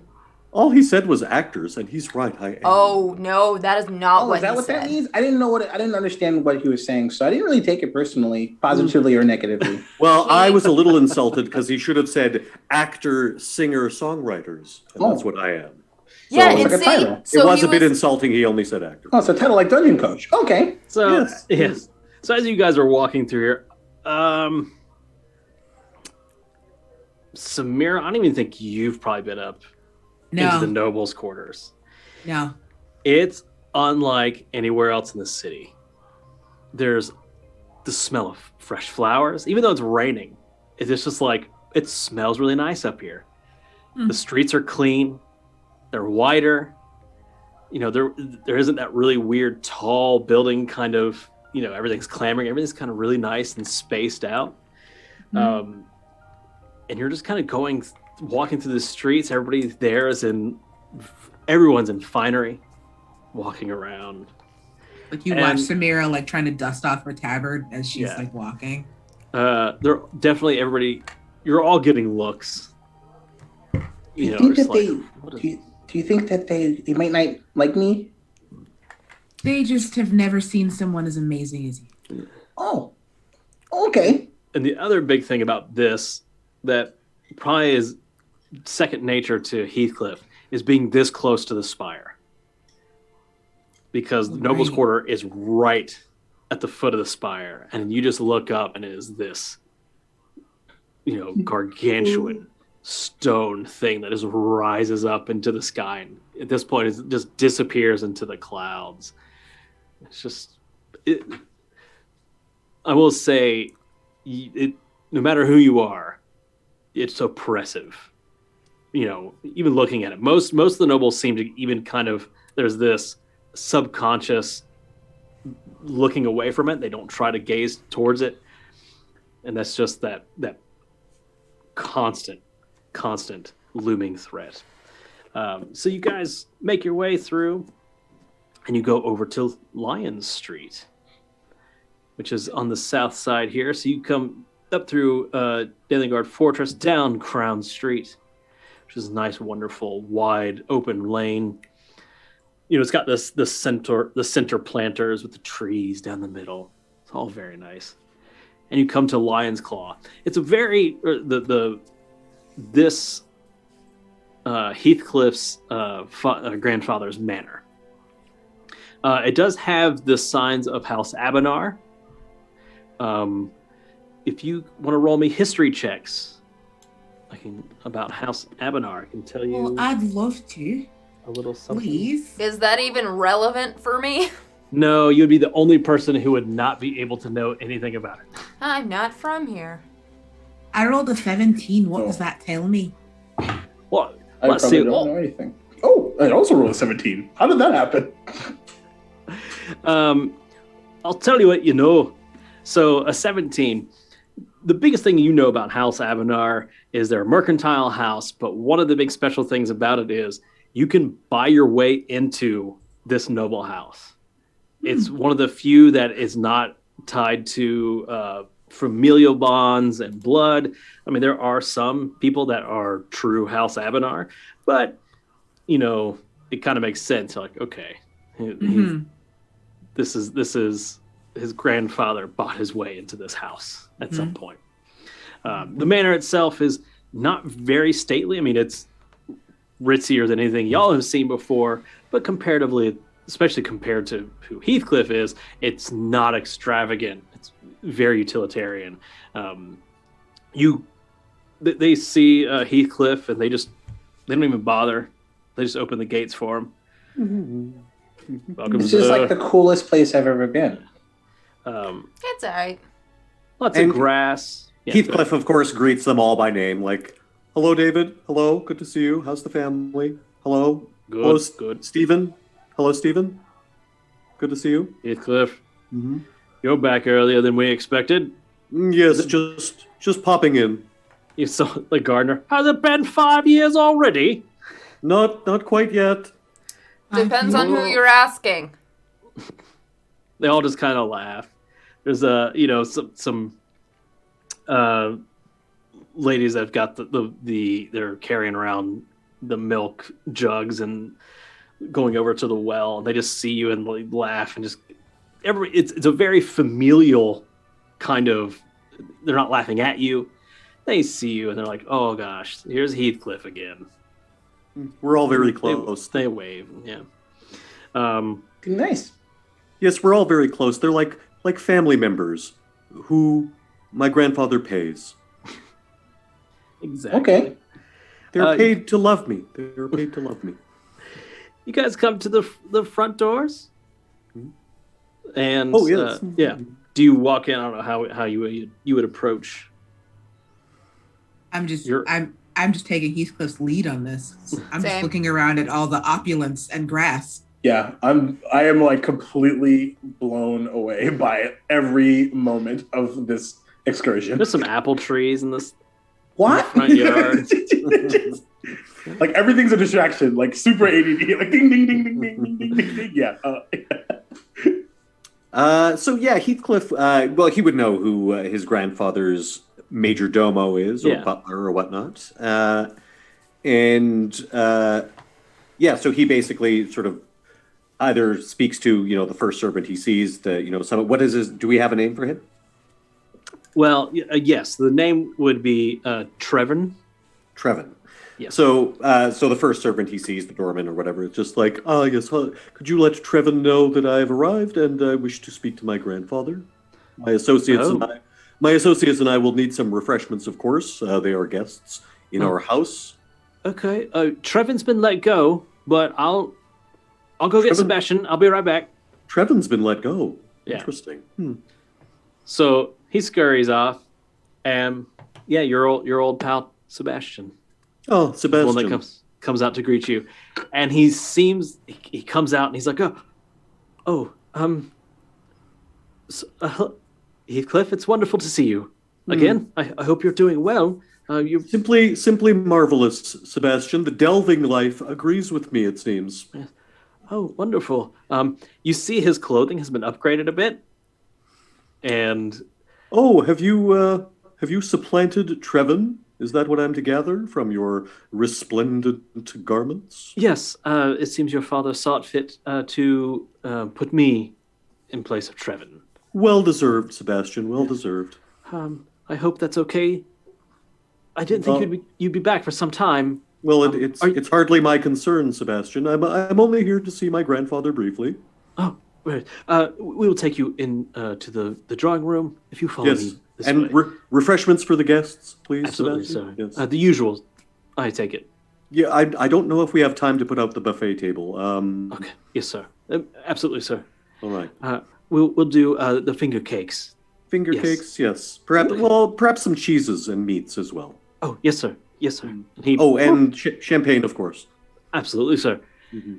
He takes you into that room and sits you guys down, and this is kind of like an ode to hunting kind of room. Oh my God. Yeah, it's that Gaston. Yeah.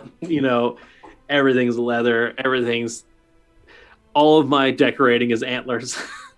kind of thing. I was about to start singing, and then I was like, me no. too. No. Definitely me too. We can say it.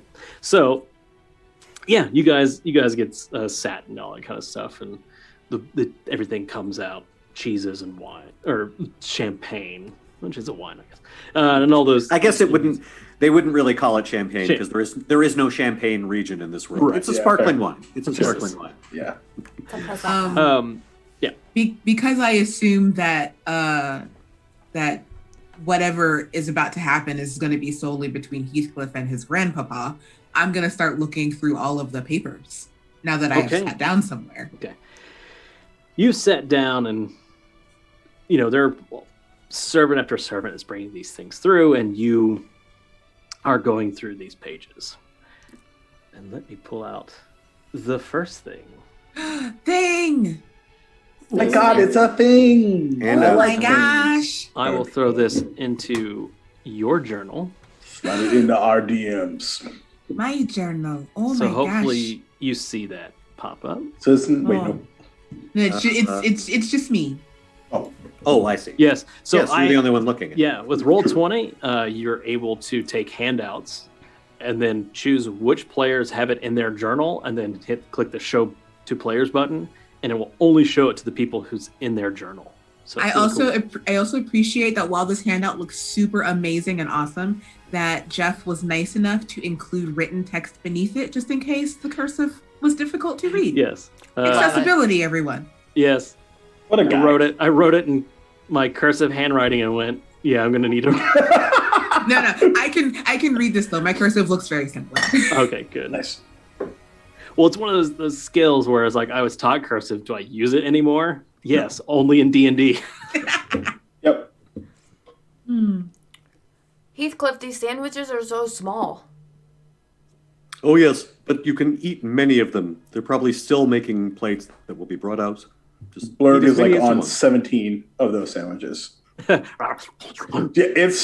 it's like not a pretty affair. Just Cookie Monstering the whole thing. Yep, absolutely. Let me know really when you move on, Go ahead. Samira. Okay. Yeah, you can just keep piling them on. I'm a Okay. passenger.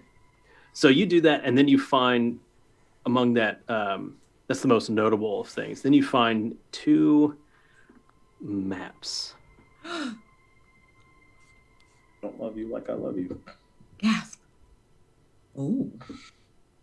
Okay. Okay. I know where this is. Oh, I know where that is too. Okay. Oh, There you go. fortunate. All right. So, yep, finds these 2 maps along with this written thing. Eventually, as she's kind of going through and studying this stuff, it is unmistakable while we're in there that a presence has entered the room. It is probably no doubt that this is where Heathcliff does get his ability to have a presence in a room and fill up a room. This has a very different energy to it, though, as this shadow darkens this doorway, and you all turn back and see just a grizzled Lothian, but his mane is still big and magnificent. Now it actually has some jewelry and accoutrement tied into it. He probably at once was a very, barrel-chested, huge, just muscled Lothian, but over time has kind of slimmed down. But again, one of those like iron forearm kind of guys where you can just see the sinew beneath that arm as it ripples through him, especially because he's got those big paw-like hands. And he steps in and he's looking over some documents. Doesn't say anything to you guys. Just walks over, sits down, and is just silent as he looks through his stuff. Imagine he and I are kind of doing the same thing. That's awesome. I'll lean towards Heathcliff and will mean to whisper, but it will actually come out more like a stage whisper / soft talking. And we'll go, Heathcliff, is that your grandpapa? Yes, Callista. Hello, grandpapa. Hello, grandfather. Hello, What is it, boy? I said 5 years. Yes. Has it been 5? Have I lost track of time? Did I go to sleep? And No. 5 years passed by. I believe it's only been a couple of days, hasn't it? That is correct, grandfather. I'm not here to resume my residence in your fine house. I am merely here to repay a debt. A small part of the debt I owe you, I know. But nevertheless, he flumps the... see, I'm using flump as a verb. He flumps the backpack that he bought down on the desk in front of him. And it's bulging with equipment. In fact, it is basically the same pre-packed backpack that the Delvers Guild sells that his grandfather bought him. I merely wish to reimburse you for some of the starting equipment you provided me with. I purchased this for you with money that I made delving. And as you can see, I am already surrounded by stalwart companions. tosses the papers down, grabs the pack. Surprising. Wouldn't have expected. Oh, let's see. He starts looking at all of you. I'm still head down. Like I'm still head down. Like now that I've got the maps, and what's on them especially, I'm very head down in those maps. Yeah, and he's given everybody the really critical eye. Like my face is like covered in like the condiments and all this other stuff, and he's like mid chew. It's like completely ridiculous. It's like. He's really great. Like, thanks for introducing or setting him up for success. He's already got 2 certificates. I'm sorry, I forgot. I'm his dungeon coach. My name's Blurg. It's nice to meet you. And how much did he pay you? Just say all of that and to be here. None. He's my friend, and we work together really well, actually. We have faced ogres and eyeball monsters together fairly recently. I'm actually still injured. Same. You pull that up, and he's like, he actually isn't. And then Impressive. Samira will absentmindedly reach over, like she can't quite find Blurg. She'll like reach over. Like when she hears that, she'll reach over and like find him and cast Cure Wounds. Meanwhile, Callista is sitting here with giant scratch marks over her face, still slightly bleeding, and at less than half her hit points. Yeah. Yes, Callista, as you can see, was nearly murdered by the said eyeball monster. I know you and your tricks, boy. And sometimes you get me visually seeing things you think I want to see. Well, Trust me. You want to touch it? Well, surely nothing can get past your keen Lothian sense of smell. And that's actually I was about to do that. As soon as you said that, he does take a big. Certainly smells like real blood to me. Sir Grandpapa Garfield, sir. What? I will just let you know. We sure as hell are not getting paid to be here. It'd be dumb of you to get paid and then get beat up for it as well. Duh. We're more sensible than that, sometimes. Well, I must say, I'm proud of you. You actually went dungeon delving, did you? Indeed I did. And as I said... Samira absentmindedly rolls 2 potions of healing across the table to Callista. Callista will down them like shots. Yeah. Watching downward sandwiches. this big toothy grin, he's just like, I miss those days. You come up from the dungeon, covered in viscera, feeling alive. And he's, flexing and like this like silk shirt. It's about to rip at the seams. Your grandpapa is intense. I wish I had it in me to go out with you again. You should come with us. I just may. I just may. Actually, what are you doing next? To that point, Sir Garfield, I wonder if you could help me with something. Absolutely. Let me get I need to get where's my armor? Take your time. Yes.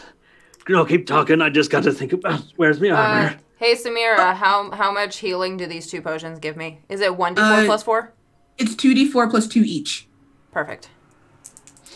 I'm gonna kind of circle the table because I assume it's kind of like one of those really long tables. We're at one end and he's at the other end. And, yeah. Well, since it's a drawing room, it's actually like a coffee table height. It's not a big tall table. Okay. But I'm going to come over to him with the map of the Noble's Quarters area and show him that circled part. Who lives here? He's looking it over as he pulls out his big book of knowledge. His giant book of knowledge. His purple pages, if you will. Indeed. Pardon me, level loading. That's all right. He's still thinking about his armor. He's really got to focus on this map and try and get back into knowledge mode, not armor mode. So he's looking it over and he's like, that there is that used to be Rosegate House. No one's lived there in some time. Oh. That there's the Nagel estate. Is he pointing? Is pointing? He's to all pointing three of them? everywhere around it, basically. Okay. That there's House Dalamorthin, but where that little circle is drawn, nothing's there. And basically, that road on the map dead ends into the spire. Oh, well, good to know. Good to know. And then I know the what are they called? I know Old Town is quite literally beneath you, but if you could point out these other two places, please. And I show him the second map. If you know, if in your great knowledge and wisdom you know the location of these two places. You calm it down. You don't have to try so hard. All right. Can you tell me, please? Don't know them. Thank you. I haven't spent much time at Old Town. Fair enough. Thank you. The docks. I know all about the docks. Old Town, I know a lot about Midtown. Haven't spent much time at Old Town. That's all for legal papers and things I don't care too much spending my time about. That's what I sent him for. And he points to Sebastian. Now, what region of town was the church in, or the temple? It was basically on the edge of Midtown, right near where the plateau is going up to Old Town. I'm pinging. We're still in Midtown. Funny you should mention Midtown, grandfather, for we have stumbled upon a most heinous scene of destruction and some kind of chicanery, no doubt. Mossa. And Heathcliff actually, can I make a performance roll? Heathcliff is going to launch into a Tell a story. Yeah, he basically does like a recap of the entire affair, finding the temple and all that. Sure. And he's going to use illusion, like he's basically, as he tells the story, it's just be like a minor illusion, so you'll see the church and then you'll see, and then when it gets to the really gross parts, it'll be pixelated. Sure. Absolutely. Okay. That's amazing. So let's see. Performance, I think. So please. And I can use friends to give me advantage if I need it. What did I roll here? You rolled a 21. 21, don't need that. So he's pretty enthralled. You think, one thing that helps is his old adventuring days. Mm-hmm. And for the first time, you've actually engaged his interest. Like he's really 100% into the story and what you're talking about. Now, where part of the town was this? What did you say? It's the first time he's ever asked a question during one of your performances. Again, with minor illusion, just bring up a map of a city and it actually zooms in and pings. And you say 2 ogres. And what was that? A big eyeball monster. Floating eyeball. No, not a floating eyeball. He had a body, I think. Test eyeball. Yeah, one big eyeball. Nothic. A Nothic. Oh, Heathcliff, show him the amulet. It was really big. Oh, yes. And this was about its neck. Don't know much about the arcane things. Yes, Your realm boy. I suspect we'll need to get this identified by a mage. And Callista, are you capable of identifying this? She'll take it if you from spend you. some time with it. Yeah, She'll take it from you and she'll look at it. I don't know what this is. Oh, okay. So, yeah. Sorcerers are like bards. They get by on talent, not book learning. So, let's see. That's a compliment. Well, I'm hesitant to put this on until it's been identified. This could be cursed. It was around what you would call a Nothic's neck. So aren't they weird, kind of the result of dark magics and things? Sometimes. I've known a few of them to be a part of, I believe, the Sorn. Are you familiar with the Quan? No, never heard of it. He answered too quickly. That means he's telling the truth. He's really No, smart. I believe in telling the truth. That's his job to tell lies. No, it's called acting. No, Call it what you want, boy. grandfather, that brings me to my modest proposal. You see before you an adventuring band. We are known as the MAS, the Murderous Adventurers Squadron. Nope. Also- Cover Blurk's mouth. And we require a base of operations. I am wondering if it is possible to use one of the buildings on the grounds as our, I won't call it a clubhouse because I know that would make you mad, as our headquarters. I like Clubhouse. Can we call it that? No, it will be headquarters. Blurg, what do you think? It should be a clubhouse. I'll see if I can find up something for you. Thank you. I'll be in touch. I think for now, though, I need to tell what did happen to all of the citizens. I'm sorry, I missed that part. Well, the ones that attacked us should... Actually, they were rather mindless, and we don't know. You just left them all there. Yep. Well, they Yep, were we did. chasing us. They were a mob. We probably would have ended up killing some of them if we tried to stop them. Sebastian, come here. He takes out a note and he's furiously scribbling on it. This was our first stop afterwards, so Yeah. now would have been the time to tell someone. Yeah. And we told someone. We told Grandpapa Garfield, Grandpapa. sir. And he writes this note and he's like, take this to the fortress. Let them know. I need to go take care of that. Fortress? Can we go to the fortress? I hope you had to come through the fortress. Did you fly here? No, the Dalengard Fortress. We had to come through the fortress to get Oh, that fortress. Remember the fortress. place where you did the zzz to the, you know? Oh, anyway. So, yes, thank you, grandfather. Thank you. As you can see, I am shouldering my responsibilities magnificently. You're doing okay. You're doing all right. You still have some time, Of course. but I approve. Oh, I approve so far. Good. He seems to kind of deflate a little bit. He's like, oh, I'm tired these days. All right. So what's next? What are you doing next then? Got any other adventurings lined up? well, we should probably look into this. I mean, there's unless we just leave it to the authorities. No, we've been adventuring for almost an entire day, and I think we need to rest. Yes, is it possible to provide some bedding for our guests, grandfather? I can get you the guest rooms. For certain. Make them up. We'll have dinner tonight. Unless you have other plans for dinner. No. No. I uncovered Blurk's mouth at this point. Do everyone remember last session? There was dinner plans made I thought we last had session. those. I thought that happened. No. Oh my god! Oh. Did it? Actually, Yeah, we have our. We do have dinner labyrinth plans. friend. We said we were gonna bring what's-his-face dinner. He said he Yeah, we technically did. couldn't Oh, eat it. So actually- basically it's a hangout session and we eat while we're there. yes. Maybe we can reschedule.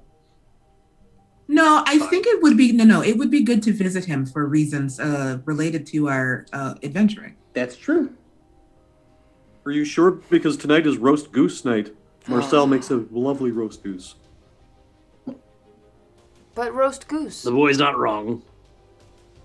Do you mind if... would it You be know what? okay? He said that we should bring food. Do you mind if we get some takeout from here, from Marcel?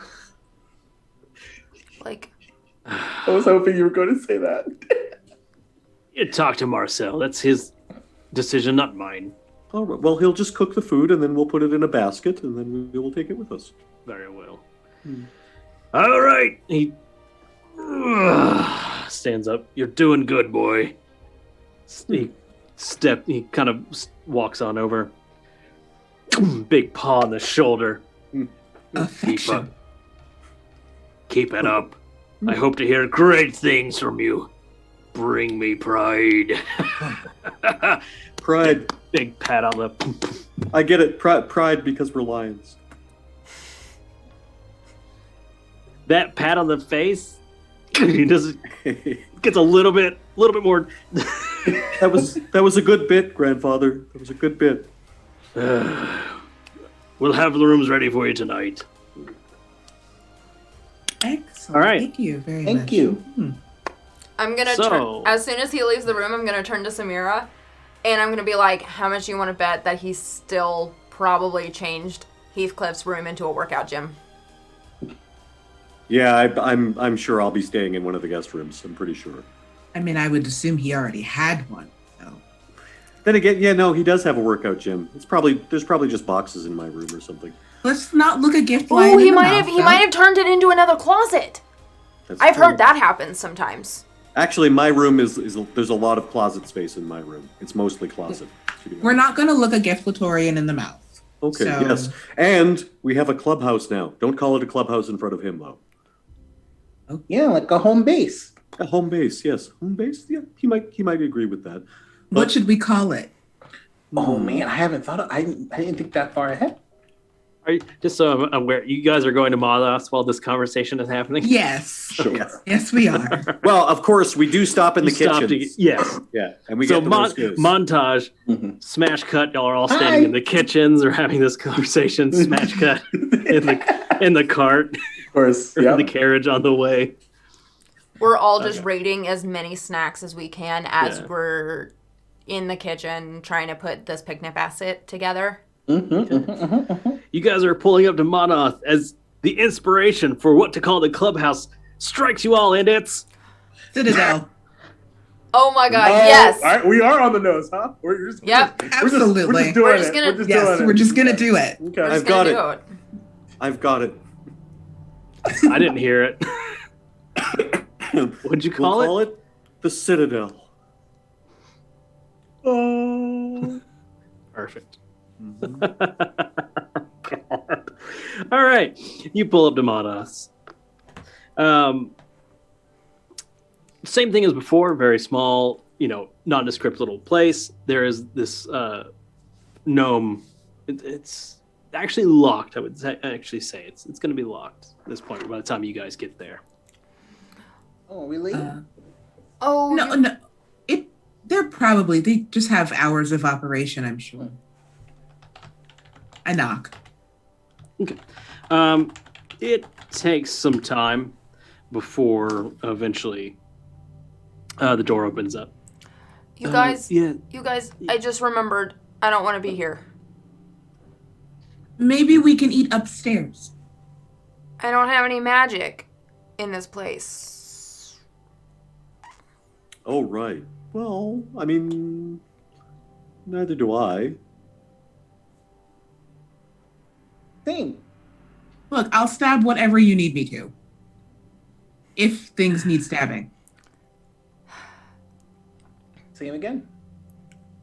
All right. So, are you guys not doing it? Doing it? But Callista, No, we're gonna. we don't have we're to gonna- if we don't have to. Like if you feel uncomfortable, it's okay. Literally, this entire day has been uncomfortable for me. But you got finger sandwiches. And then that was when it wasn't. That's Oh, fair. and by the way, I assume all that time at grandfather's was at least equivalent to a short rest, right? Yes.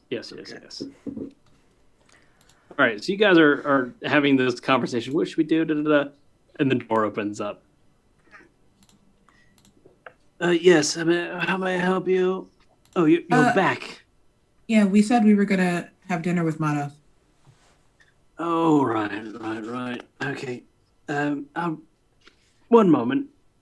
He scurries down, shuts the door behind him. When about 10 minutes go by, and he comes back up. All right, follow me. And leads you guys down and back into the asylum. He takes you a slightly different way, but again, any arcane stuff is turned off. The biggest thing that you would feel is that amulet that you had. Mm-hmm. All of a sudden, whatever magical kind of aura it was giving off and feeling is shut down.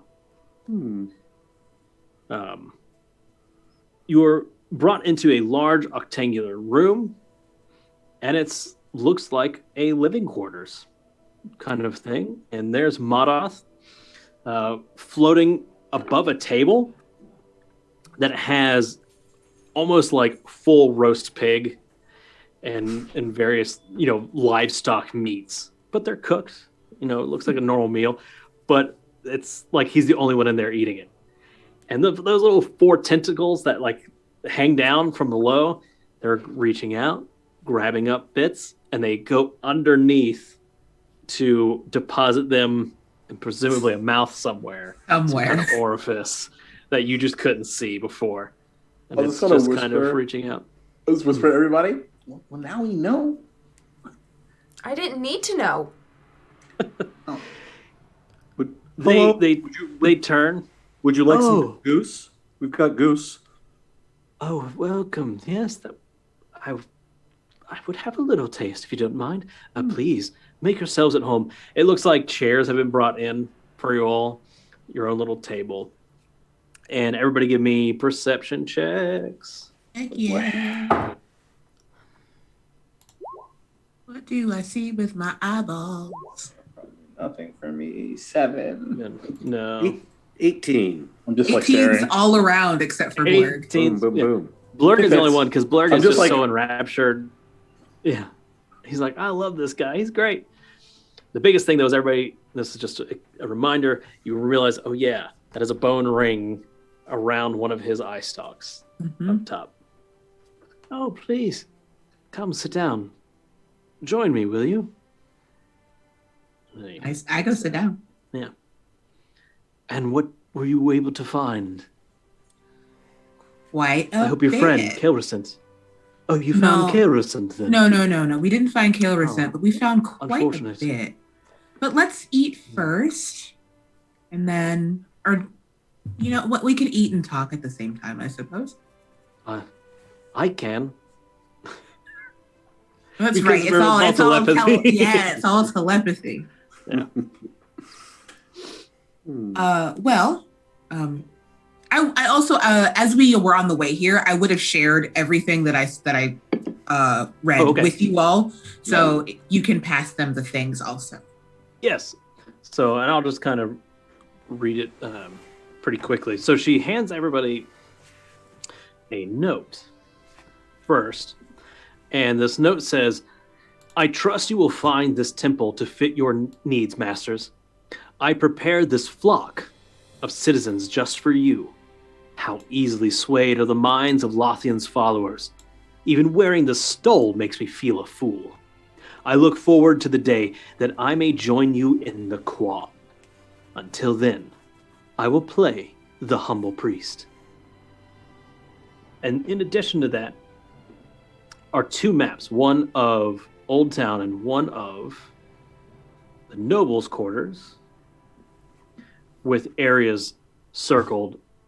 One area circled on the nobles' quarters, and then 2 areas circled in Old Town. Oh. Show players. There we go. So everybody should be able to see those now.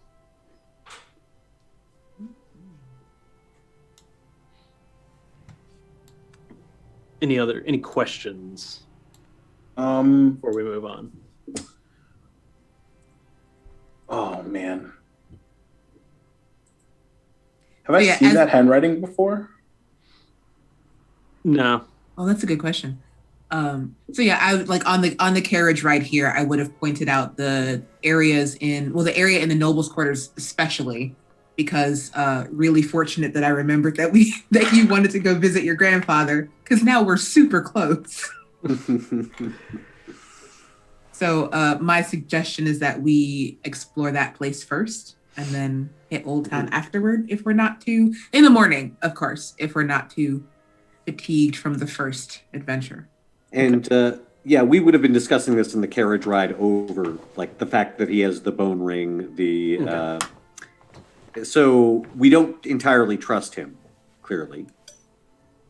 Yeah, I think there's a higher level of trust than normal, given the fact that he has not tried to kill us, but also this is his place, so we don't know what he's capable of in here. Mm-hmm. And we have no magic. Exactly, we have no magic. Mm-hmm. So I don't think we should accuse him of anything. Oh, no. No. But the similarities have not gone unnoticed. So, yeah. I think that the tack that Heathcliff takes in dinner conversation is just sort of, he knows how to be a good listener, essentially. So he's just sort of asking, it's like, oh, really? Tell me more. Oh, yeah. And what about your, so. Right. So what would I make a persuasion roll for that? Or. So you're trying to, out of play, what you're saying is you're trying to ascertain some amount of information from him by asking leading questions. Yes. To help me, what would be the information you're trying to get out of him? Just sort of like taking a very long way around of just talking about, I've never seen a being like you. That's you're really fascinating. That's great. That's great. Oh, and that's nice jewelry. Where'd you get that? That sort of. Sure. Yeah. Give me a persuasion check. Can I make an insight check on Blurg's facial expressions during this conversation? You want to do that against Blurg? Yeah. Just to see where, Blurg, I do not think that Blurg is unintelligent. Blurg is naive. Sure. That requires no insight check to say that you are right. Right. All right. So that being the case, as 25. So that being the case, as Heathcliff is kind of asking these questions of Mahdoth, I'm just kind of like, if I need to roll like a stealth check to be whispering this, because I know that this is a telepathic being, I just want to fill Blurg in on what's going on here. This is a game that we are playing, and Blurg does not know the rules. Okay. Give me a deception check. Cool. That's gonna go. Think. Okay. To be able to surreptitiously be whispering information and not look like someone who's just going. Right. Like. It's all going terribly well. It's Wonderful. Yeah. Beautiful. I love it. So y'all are sitting there. That's a 4, by the way, everybody. It's a 4. It's a strong 4, though. While Heathcliff is trying to weave this conversation to massage it to the answers you guys want to get, because you're trying to feel Mahdoth out, see where he's going, what he's thinking. Blurg, what's Blurg thinking this whole time? So he was like in a really like he finally kind of recovered from the morning and like was having a blast at Grandpapa's. Callista's like last minute, like, I feel uncomfortable, has him like really freaking out because he did not see that coming at all. And so that's why he was just like, well, we don't have to. We don't have to. We're okay. We're in. And so like we're doing this. He's like really zoned in on Callista right now, and like making and like seeing what's going on there. And so like he's kind of in. Okay. You know. So your anxiety almost, right? Just like kind of heightened, like it's what's going to go down? What's going to go down? Something's about to go down. Looks like Callista's just over there like, I can't feel magic. I can't feel magic. I can't feel magic. Yep. While Samira's like, okay, be cool. Everybody stay calm.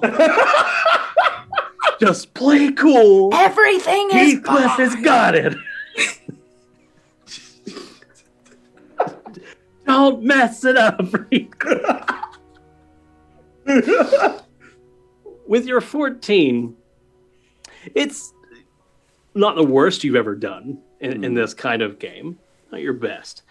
When you get around to the ring and you're like, oh, that's a nice bit of jewelry, the tentacles stop picking up food. Boy.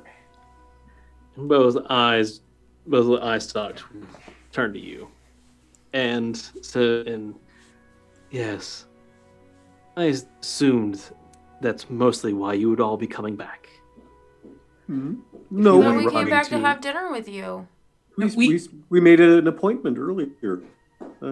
This is Not many people generally keep those appointments. It's the niceties of the city. I am not unaware of these things, especially from nobles like yourself. No, I assume since you did run across. Did you guys mention to him that you ran into Pactlords, Oh, or did you guys keep that secret? we haven't. I don't think I've mentioned that yet. I haven't talked to him. Okay. Oh no. Okay. Then in that case, the way he would say is, I assume by you bringing it up and being here, you did in fact find some Pactlords of the Quan. And that my suspicions were true. They are here in the city. I think at this point, Samira will bring out the ogre finger with the bone ring on it. You pull it out, put that away, I do that thing. destroy it. All right. And it's like the voice that he was using, that nice, pleasant voice, becomes a different voice in your head. Ooh, creepy. Put it away, destroy it. Okay. You must understand, anything with the Pactlords, vile, terrible, disgusting. What of this? Show him the amulet. Looks like the work of a mind flayer to me. Very powerful one. What is a mind flayer? Same. A mind flayer. Beings of vast intelligence that feed on brains. They enthrall and take mental control of people. And Samira will actually, do they have lots of... Yep. Yes, they do. Oh, those guys. Oh. Oh. Yes. Those are the mind Yeah, flayers. everyone's, yep. Yeah, and they like Oh, I don't know what you're talking about. I love it. All right. Yes. So he explains, what a mind flayer is. Describes them. I have another question. What do they call beings like you with more eyes? Oh, the beholders.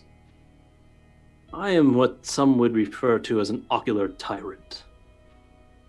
I was Actually about to sounds say, way you are a cooler. little different than a typical beholder. An ocular Yeah, tyrant does sound a lot cooler. So much Yeah. cooler. But I Thank can you. see where the That's tyrant close. I can see where the tyrant part comes from, because you got really bossy a second ago there. Mm-hmm. No, it was more for everyone's safety. I have escaped that life, much to the ire of the Pactlords. It is very few that can get away from the Pact. Question. Mm-hmm. These bone rings, are they traceable? Oh, yes. Oh. Anyone who wears it can be traced and tracked. Okay, but what about anyone who's carrying it? I don't believe so. I believe it must be worn. Oh, right, the fusion? No, you might actually. It's best if I keep it, maybe. For I your think so. Safety. I think so. And I will, like, I have it wrapped in something, so I don't unwrap it, but I just, like, wrap it tighter and I hand it to him. Or I slide it across the table. Yeah. The little tentacle picks it up, sets it to the side. And what about this thing? Like, is it something we can use, or would it be a really bad idea to put it on? If he ponders for a moment. Little tentacle comes up, scratches underneath an eye. If I were to surmise that potentially the wearer can control those who have been put under its sway. Oh, interesting. And would one be using, say, force of personality to do this? Like, if one had a very strong sense of one's own self, I guess? Potentially. That would be more for the creation. For the use of it, may I? I guess in metagaming terms, he's sort of asking, like, oh, is this powered by a high charisma score? Because I got that. Yeah, that kind of thing. I understand what you're asking. I'm trying to give an in-game answer to something else. So he takes it and he messes with it. And he goes, I believe for the creation of it, one must have a high, not sense of self, but a strong sense of dominance over others, imposing their will upon others. But I think once it is created, it simply must only be worn. Okay. Sounds terrible. Thank you. A I good believe there's potentially some kind of partner item that will have to go with this in order to function. I mean, a good pawn or a good chess piece if we need to, I don't know, if we run into any other beings that are being controlled and one of us is wearing this, maybe we can turn them around or stop them from doing whatever they're doing. I don't know. Maybe. I would think, I'm sure there is some arcanist in this city that might be able to help ascertain how to do that. Good to know. You might have to change some of the properties, but it might be done. I think we should hold on to it. Oh, yes. Yeah. No, this could come in handy. Well, I believe we've had a somber dinner to this point. Let us be more lively. Yeah. Is there before that, is there anything else I can help you with? Before we turn to happier conversation. 2 questions. Would we like some dinner music? Yeah, Yes, sure. please. Yum, yum, yum, yum, yum, yum. No, Oh, my yes. ears. My ears. Oh, yes. Wait. It's ringing in my ears. Make it stop. No, please. I have missed the wonderful, I believe this is a new version. This is your own meow mix, I believe. Of the yes, indeed. traditional No credits. meow. I leave. Bye. And that's where we're ending tonight's session. I'm angry. Oh my Blurt, God. you said you had questions. Yeah. So one personal and one, I guess, business. So on the personal side, you mentioned last time your feelings about the Brotherhood of Redemption. Actually, they kind of go together. Is Karasant not my friend? Karasant, not my friend. I mean, he is as much as a friend or an acquaintance as all of you. Okay, well that's good because I don't know if I could deal with losing another. I'd like to keep it in the positive column. Why would you why do you feel you're going to lose another? I'm just, after everything we saw today, I'm just really worried. This is a bit more than I expected, I guess. Sometimes that happens in life. Well, again, to lighter conversation. Yeah. So you guys spend the rest of the dinner. He tries not to bring it around, and you guys do have a very pleasant dinner with a large floating eyeball. Yay. As you do. Yeah. As you do. And I gotta say, Marcel outdid himself with the goose. This goose is fantastic. It's good. It's good it's goose. so tender. I do taste a hint of nutmeg with a slight buttery yam, I think, infusion. Very wonderful. Now I'm Very hungry. wonderful. It just like tastes those- like a really yummy goose to me. Those words don't make any sense to me, but I like them. So what do you guys do? You guys, dinner's over. Are you going back to Grandpapa's to sleep? Yeah. Or, Yep. Okay. Take that long rest. Yes. And how many boxes does Heathcliff have to move out of his room? Or has Well, it just been locked up? so on your way, Oh. you're driving through, or are you guys walking there, taking a nice stroll through the evening, or are you going to take a carriage? Carriage, taxi. Carriage. Yeah. Okay.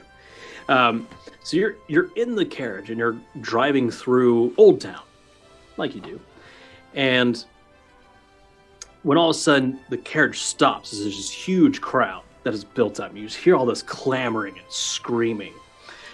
When you just hear the carriage go, "What is that?" When y'all look out, you see this orc engulfed in flames. Oh, Jesus. I didn't Just do it. fire pouring off of him. And he's I coming swear up, it wasn't me this time. and people are like, circling around him, like trying to figure out what to do. The flames don't seem to be hurting him at all. He's just on fire. And he's, help me, someone help me. What's happening? What is happening? Help me. And he runs up to this lady and he grabs her and he's like, please help me. And when he grabs her, her clothes catch on fire and she begins to singe and burn. He's like, no. And he's backing away from her. But somebody help. And that's where we'll end tonight's session. Okay, Callista wants to do something. Yeah, but we can do it next time. But Callisto is going to jump into action. All right.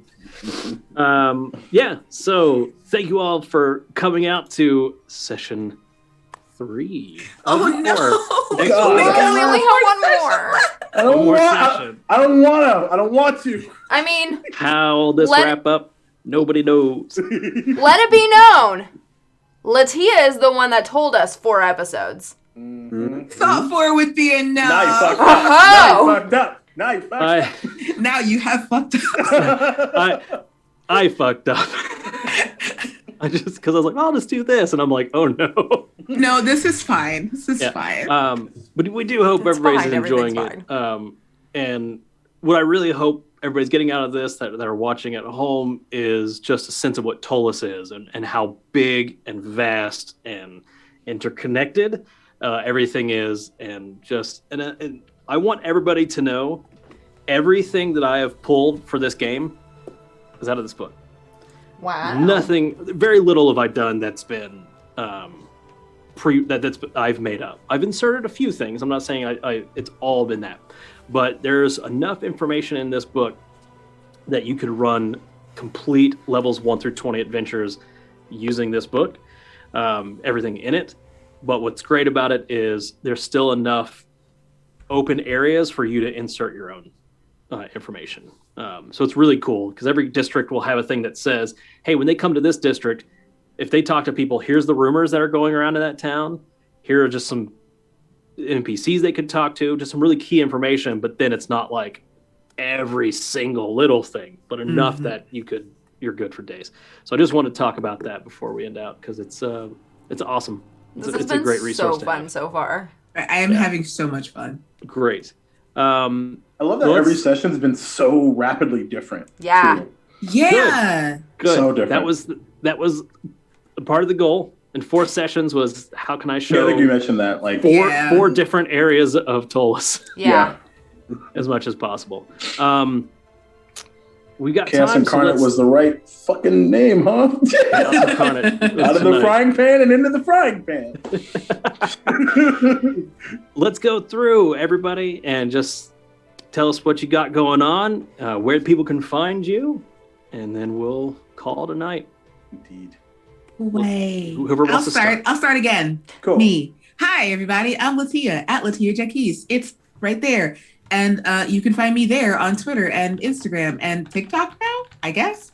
I am the community relations coordinator for Monica Games. I put this whole thing together with the help of my wonderful friends at D4. This has been so much fun, and I'm really, really sad that I only asked for 4 episodes. My fiance is not. Right. Sorry. But you can find me here for one more week next Friday, and then you can catch me on Sundays, twitch.tv/Rivals of Waterdeep, where we have 3 more episodes to go, and we've really just gotten into the mystery there. They're at Candlekeep, and there might be doppelgangers. Who knows? So you'll have to come and watch and find out. So yeah, that's where I am. And if I do anything else, you can find me on Twitter. I'm going to pass it to Mark this time. Yeah. Hello. Hello, I'm Mark Beer, and I'm doing a lot of RPGs on Twitch and YouTube these days. On Monday, you can catch me on the Idle Champions Twitch for the finale of Idle Champions Presents A Fool's Errand, and that is DM'd by Mr. B. Dave Walters, and B. Dave is also the DM of a bold new venture that is coming out, the Black Dice Society. We just had our preview episode at GaryCon earlier today, but we'll be launching on the official Dungeons and Dragons Wizards D&D Twitch, on YouTube, and I believe we'll also be on Twitch. But check our posts; we'll tell you where to watch it. That's Black Dice Society, which is set in Ravenloft, and as we know, that is an upcoming book coming from Wizards. All right, Mark, who's next? Oh, I got to throw. I throw to Jacob. Yo! All right, cool. Good evening again, everybody. What a game. So you can always, of course, find me on Twitter and Instagram at Duval King Jacob right down here. And I remembered, because I was so tired last week and I kept rambling with all the things that I'm doing, which is too many, that I had a link tree to help me out with that. So check that out. See all the bunch of different things that I'm up to. But a few highlights. So I'm the Dungeon Master for a little show called Duval and Dragons every other Sunday night, 7:30 p.m. Eastern Time. So check that out. It's this Sunday. It's going to be a good one. It's a D&D campaign homebrew that I've made based off of my favorite video game of all time, Chrono Trigger. Check it out. And also Monday, I will. And both of these shows are on twitch.tv/SoMetaGames. And Monday we'll be playing The Agency, which is a Quest RPG. It's really, really fun. So check that out. Tuesdays, of course, Pawns of Prometheus, our RPG, our D&D RPG that we run for the Amphitheater, which is what I co-founded. So check that out too. That's at like 9:30 and something. The finale. So check that out. You do so much. I know. It's ridiculous. Last but certainly not least, Ashley. Hey, it's me, your friendly neighborhood Babs the Bat. You can find me here on RockPunch.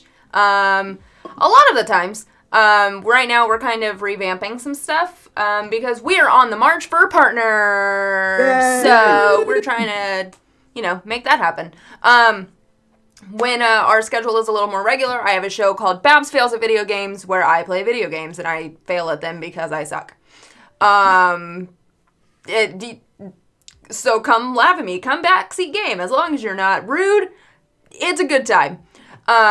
You can also find me on Tuesdays at 8 p.m. Eastern Time on the Shared Experience channel. I am in a Star Wars Fantasy Flight campaign, playing a super nerdy, adorable Mandalorian who is basically backpacking across Europe instead of going to college. So that's a fun time.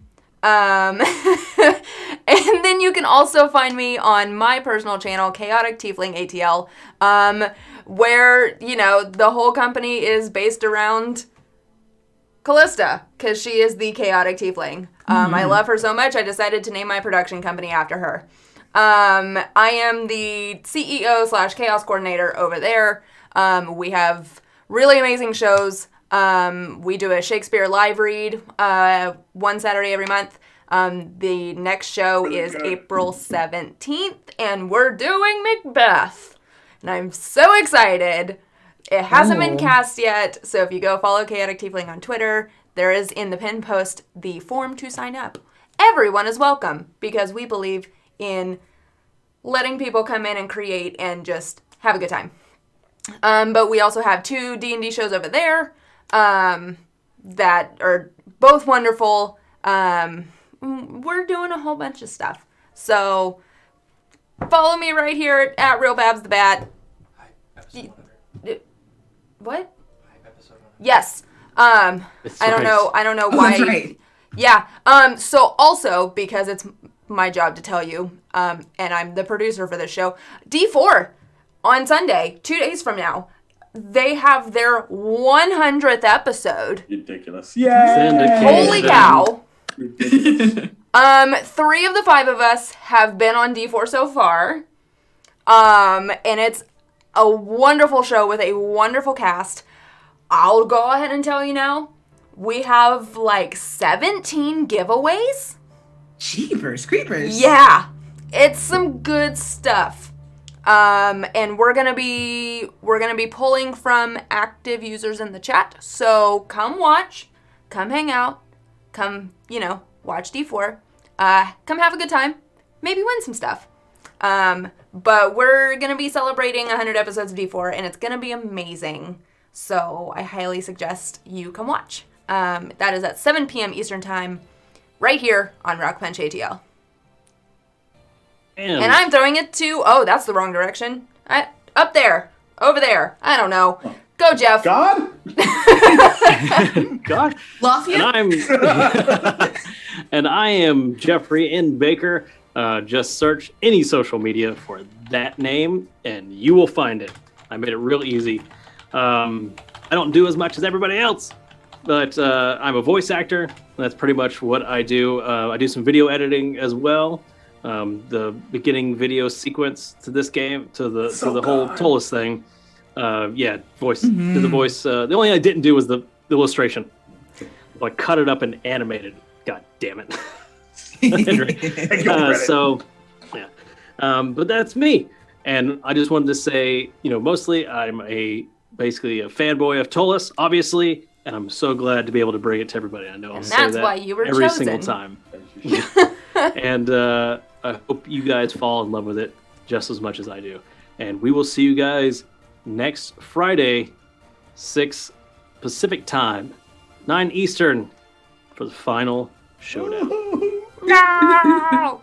Bye, everybody. Good night. Good night, everybody. Good night.